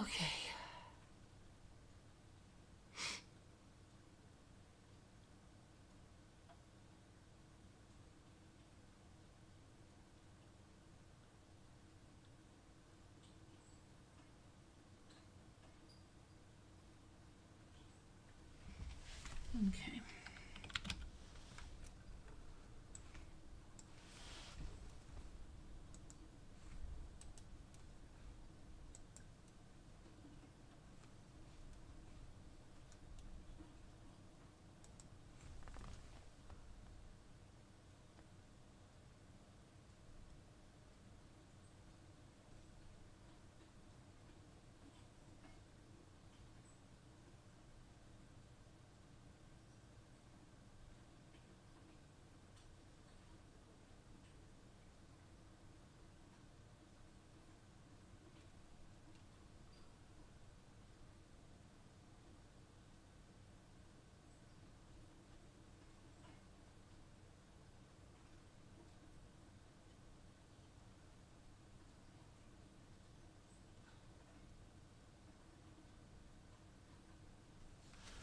Oh boy.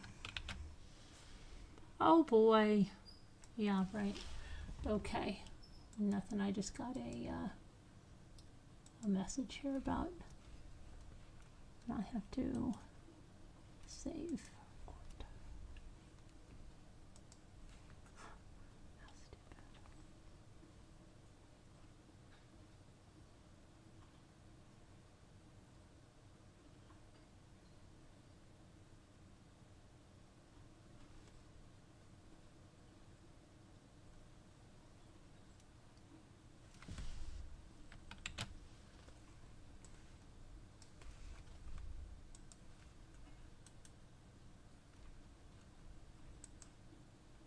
Hold on a minute, guys. I'm just sorry. Someone is sending me something that I need to save for court.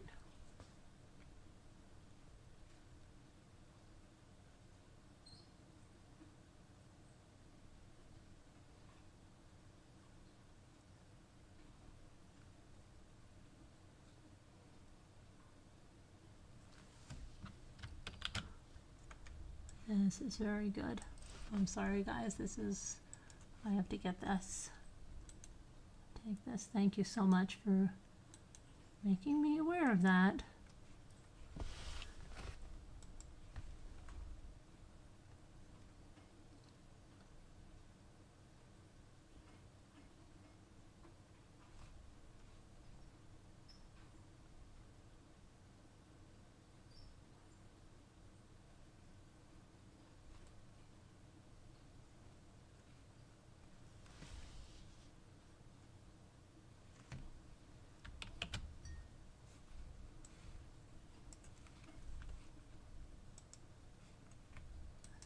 Great.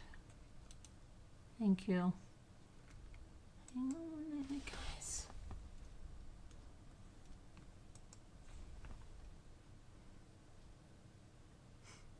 Hypocrisy at its finest. Damage control, spin doctors, hypocrisy at its finest. I love it. No self-awareness at all.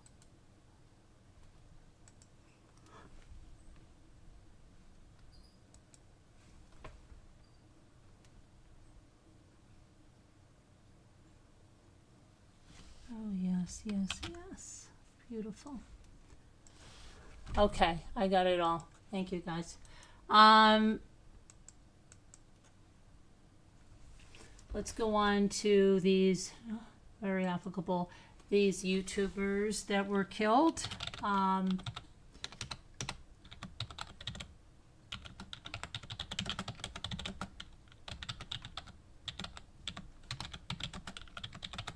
In Las Vegas in front of the Bellagio.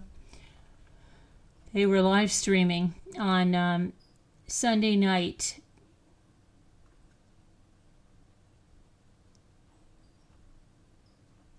So let me get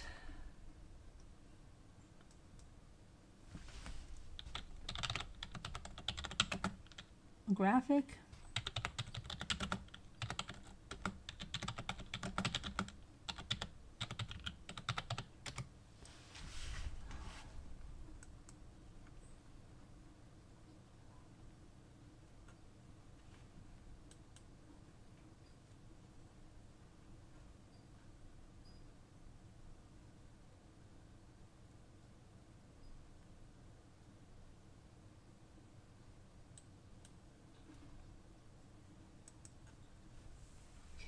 Bellagio fountain shooting in Las Vegas.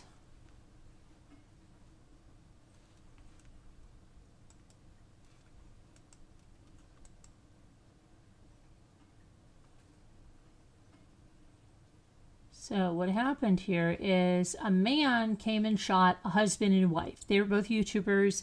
They were live streaming in front outside of the Bellagio Hotel near the fountains. And it was a planned attack, and the person that shot them was Manuel Ruiz, 41 years old. He turned himself in on Monday. He's going to be charged with 2 counts of murder.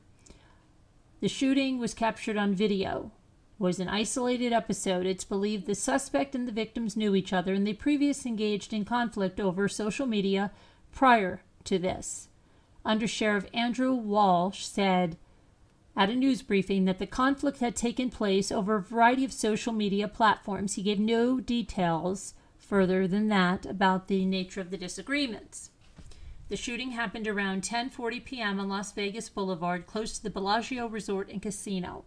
Footage that was circulating online and verified shows a man peering into the camera while crowds of people pass by on the sidewalk in the background. Suddenly, another man in a cap and sunglasses opened fires as a woman tries to intervene. Pedestrians run for cover or fall to the ground. About 7 gunshots can be heard on the video. Officers patrolling the area heard the gunshots and they found the 2 people suffering the apparent gunshot wounds. Medical workers arrived shortly after and the 2 victims died at the scene.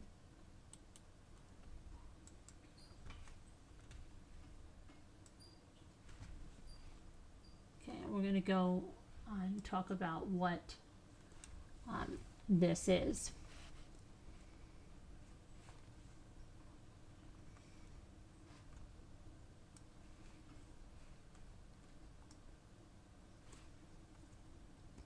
The police did not immediately, at the time, release the names of the victims.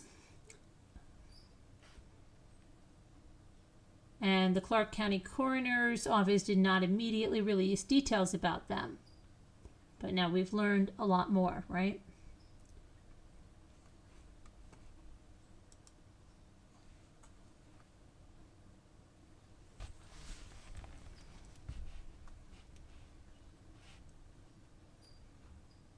Let's get the background on this, okay?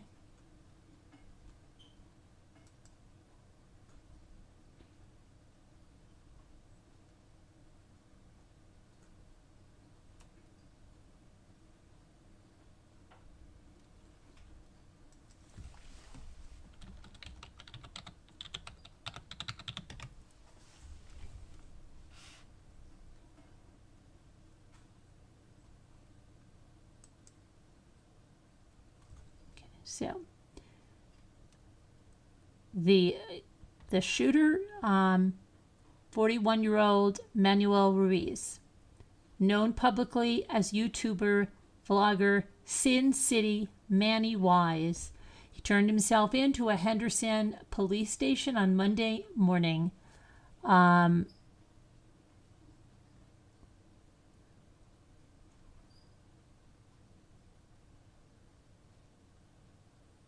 According to the Metropolitan Police Department press release, he was arrested on 2 counts of murder with a deadly weapon. Ruiz was identified hours later. Excuse me, I'm going to sneeze.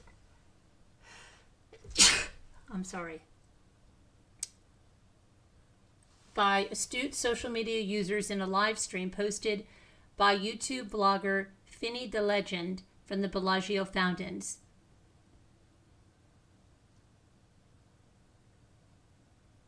In a disturbing clip taken just before 11 p.m. on June 8th, Finny is seen live streaming, backdrop by the Los Angeles Vegas Strip, as the Clash's Rock the Casbah plays over the public speaker system. In the crowd walking behind him is a man who is, in 10 mere seconds, would become his assassin.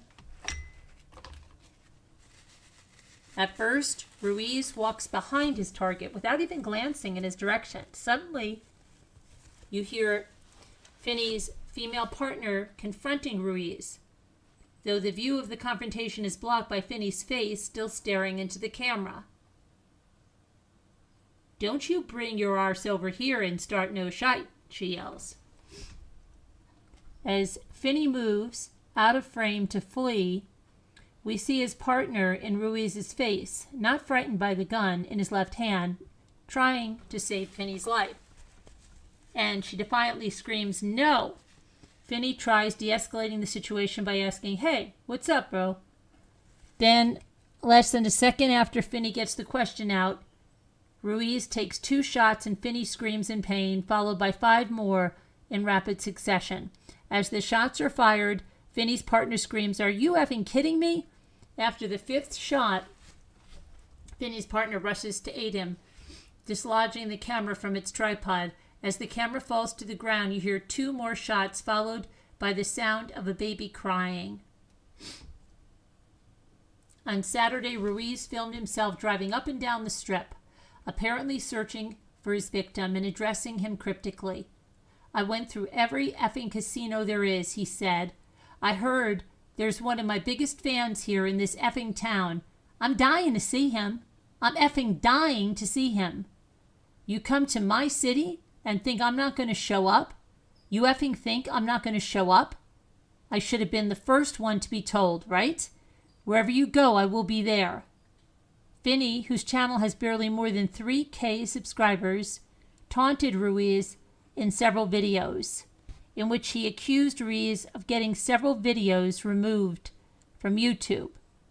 But in a video posted by Finney 5 days ago that may have crossed a line, it is Finney and a friend mocking Ruiz's female partner while showing a still frame of her from behind. Look at how, when you get to the arse, it curves inward. And arse is supposed to curve outward. Hers curves inward. She's got an in booty.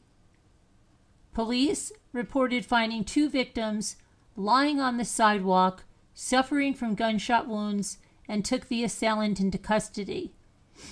Our officers rendered medical aid to both victims, but their efforts to save their lives were unsuccessful, and both victims were pronounced deceased at the scene, Under Sheriff Andrew Walsh said in a statement. Okay, let's hear this. They're saying in this article that what pushed him over the edge is a comment they made about his girlfriend or his partner's behind. So you mean body shaming? You mean body shaming? Well, bravo, YouTube. If that's the case, that pushed somebody over the edge. What about the channels that do nothing but that to every member of someone's family in posts and videos? That sent him over the edge? Then YouTube better take all that content down, don't you think so? And stand behind what they have in their terms of service that's not allowed. Don't you think so? I think so. I think we got to make some noise. Yeah, definitely.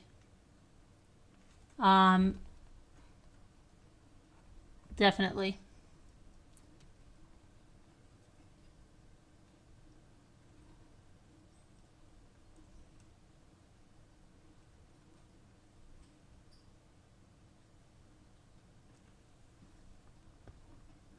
Hello, Jeanette. How are you?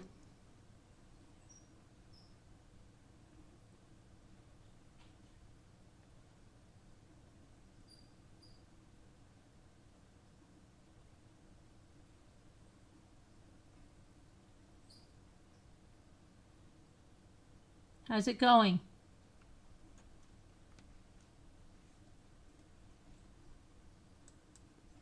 I'll look up something else. Hang on for one moment.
Okay. So let's see what else we have on this.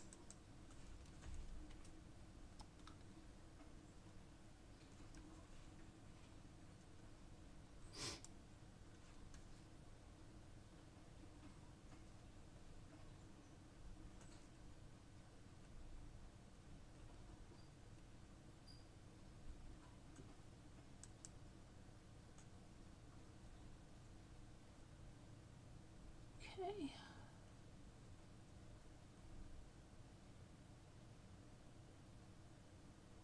Walked and turned himself in. So what is going on? What is...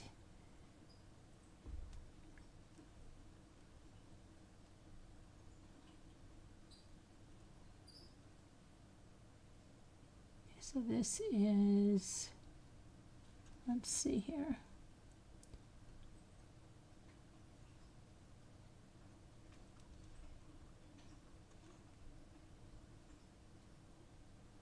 Manuel Ruiz.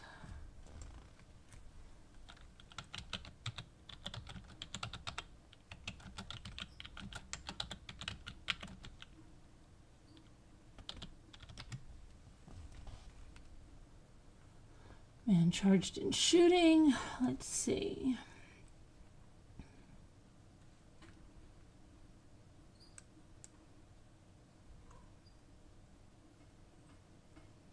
Less than 24 hours, the same walkway tourists are using in front of the Bellagio was a scene of chaos. A deadly shooting broke out, killing 2 people.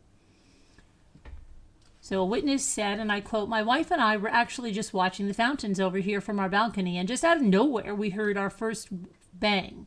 We just looked at each other, and the bang started coming and coming." He said his wife and him were in town for their 13th wedding anniversary. He said that both of them were in shock and fear when the shots rang out. From where they were at, it was just so loud. It sounded like maybe 6, 7 feet away from us, and that's when we got so scared. We didn't know where it was coming from. He captured a video showing the moments following the deadly shooting. It shows a heavy police response blocking all traffic in front of the Bellagio. Las Vegas Metro Police say there were officers on routine patrol who heard the gunshots as the deadly shooting happened. Police blocked all pedestrian and vehicle traffic on northbound and southbound Las Vegas Boulevard around the Bellagio from Flamingo Road to Harmon Avenue for several hours after the shooting. The Las Vegas Police Department showed up instantly, making us feel safe, the witness said. Police announced Monday morning they arrested 41-year-old Manuel Ruiz. They say the suspect walked into the Henderson Police Department to turn himself in. Ruiz did not have a criminal history. He's being held now on 2 charges of open murder with a deadly weapon. Police say it's an isolated incident that stemmed from a social media dispute.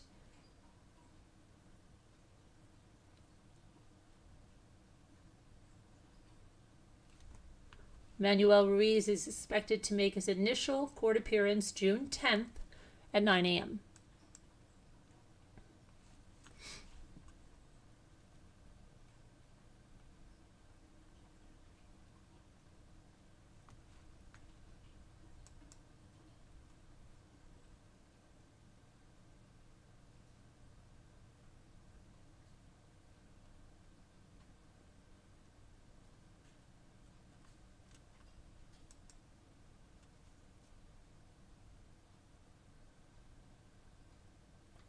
So let's see what's gone here.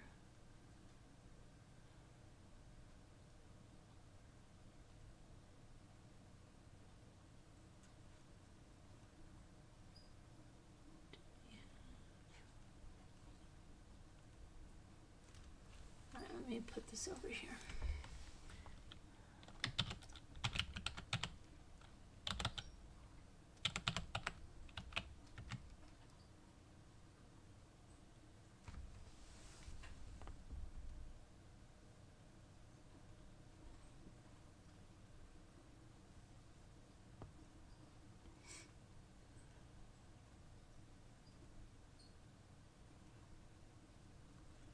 Okay.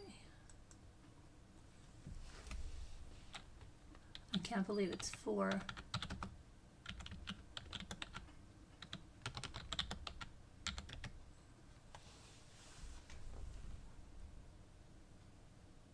So Finney the Legend was killed, and his wife Bubbly. They were the victims in that.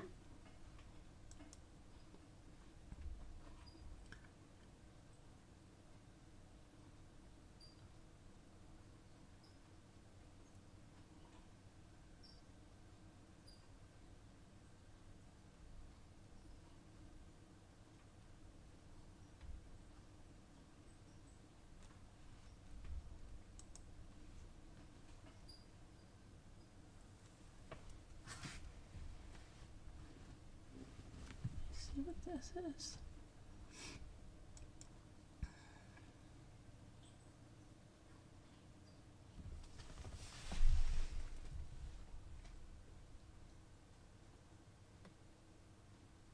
So you see the shooter, there is a video out there where the shooter walks right by as he's doing the live stream. And then you see the wife get right in his face, and then they're dead. It's crazy. I see some of the...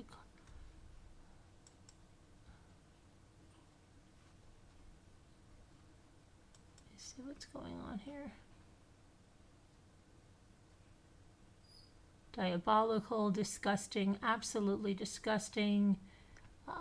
People are saying, yeah, well, so is this stuff on YouTube being allowed, these channels, right?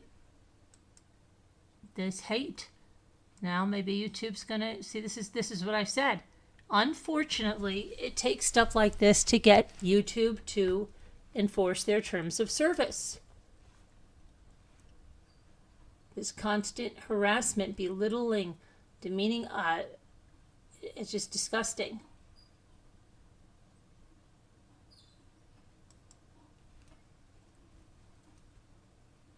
Not sure if you mean that I was away. Oh, I'm sorry, you're talking to Christine. Yeah, just craziness. Christine and Jeanette, and it's 4 in the morning. So I think we better just do our daily, and we'll have a lot to discuss on this later on. So I've got to get some stuff organized that I was sent tonight. And I've got to get a bunch of stuff done for tomorrow. So, bunch of stuff, and it's 4 o'clock. So might as well do this.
Who, what's happening?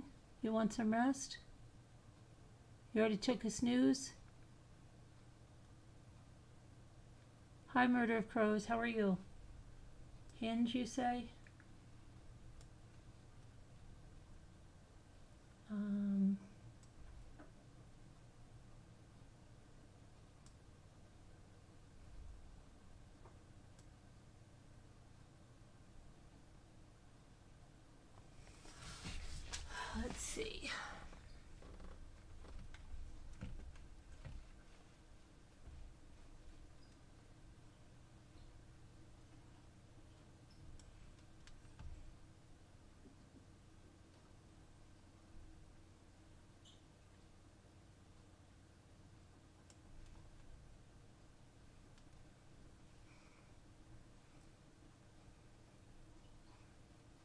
already have that in there. I think there's a lag.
Hmm.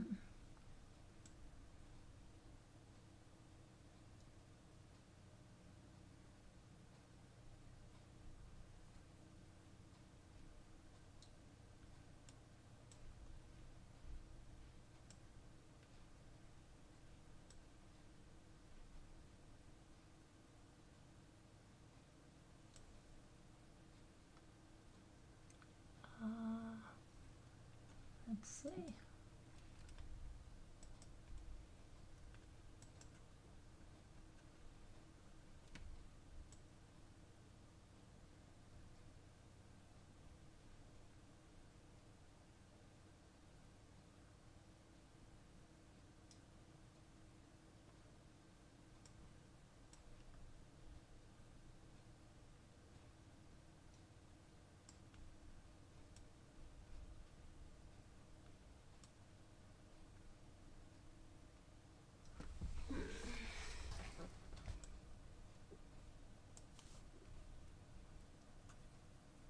Gherkin, like a gherkin pickle, right? I was thinking about that.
Eking.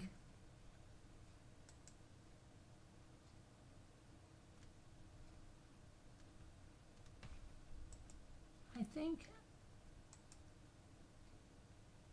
I would get another level in just a second.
Hi, Marianne.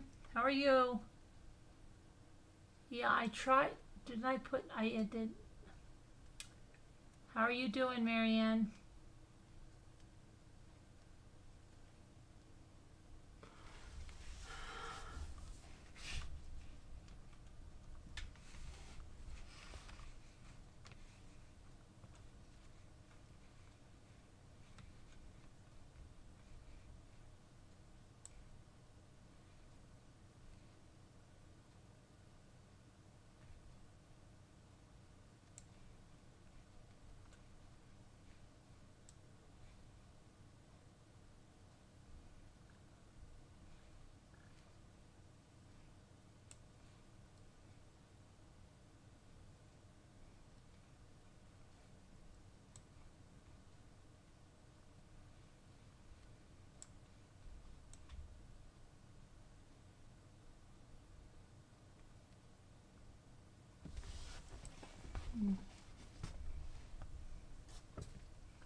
Good. That's good to hear, Marianne. Good.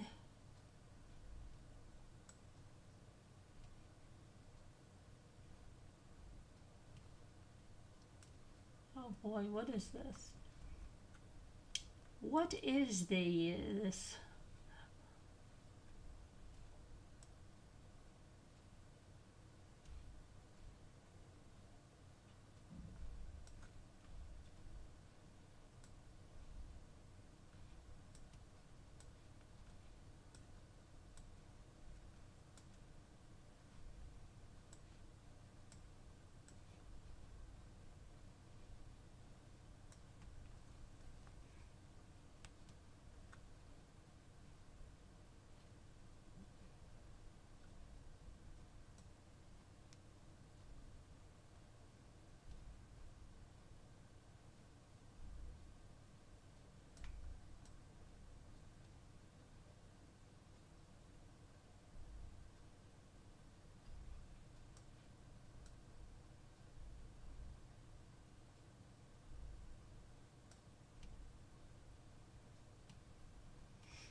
Yeah, I got nil.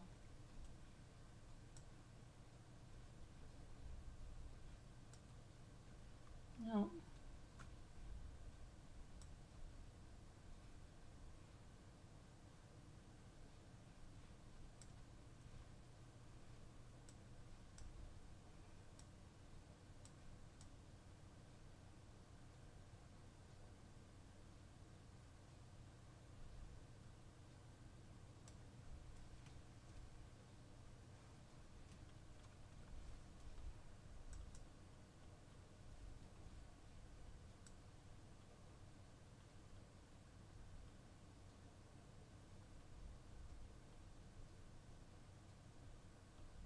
Oh, I hope it works for you.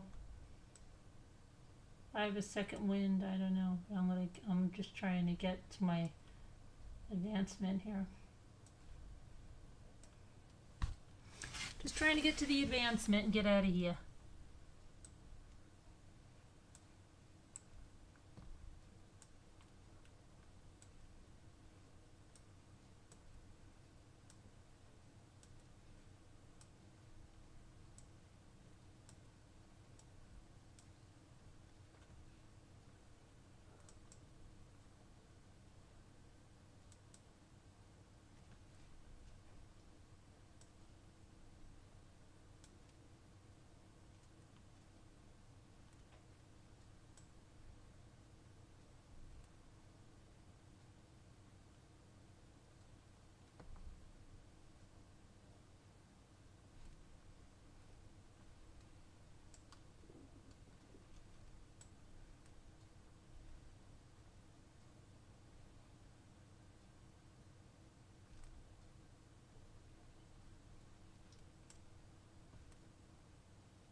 Oh, pair. I have to get this one.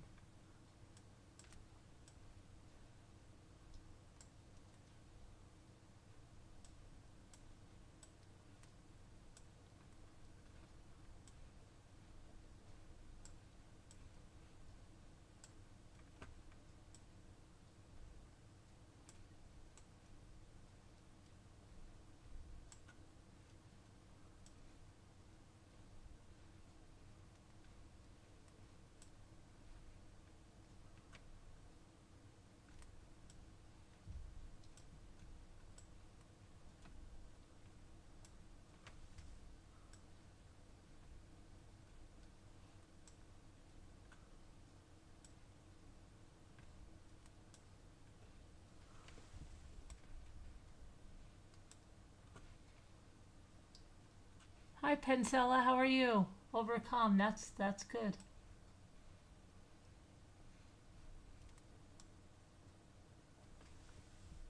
Good to see you, Pencella.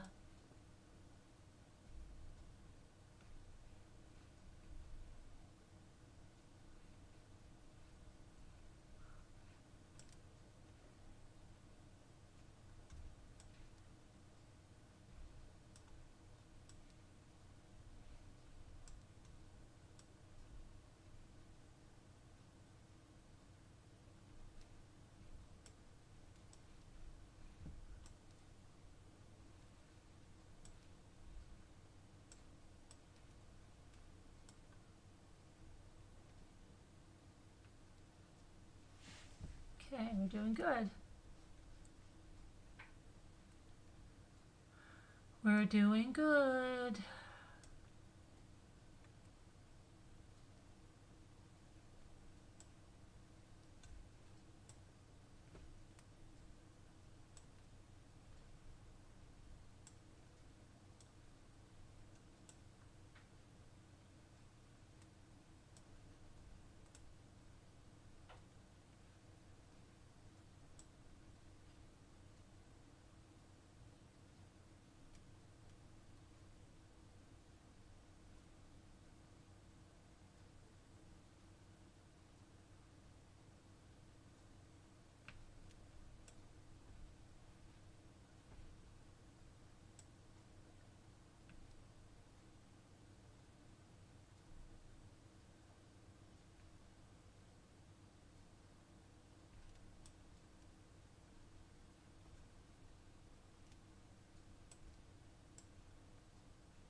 good. Very good, Pencil. We got our advancement. We all did good. Let's see what we are. We're not a pair anymore. We're a marshmallow. We always got to play the first one, right? We've always got to play the first one, and it's usually very easy.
Hmm.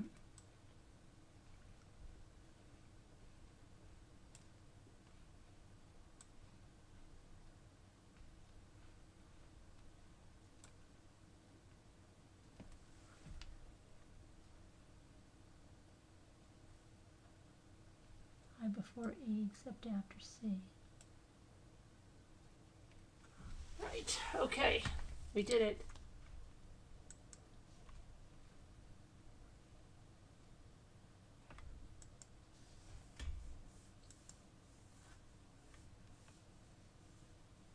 I before E except after C. Alright, you guys. Thank you so much for coming. I'll see you guys later tomorrow. I love you guys. God bless. Prayers. Be good. Thank you so much for coming to watch. I appreciate it very much, and I will see you guys tomorrow. Bye now.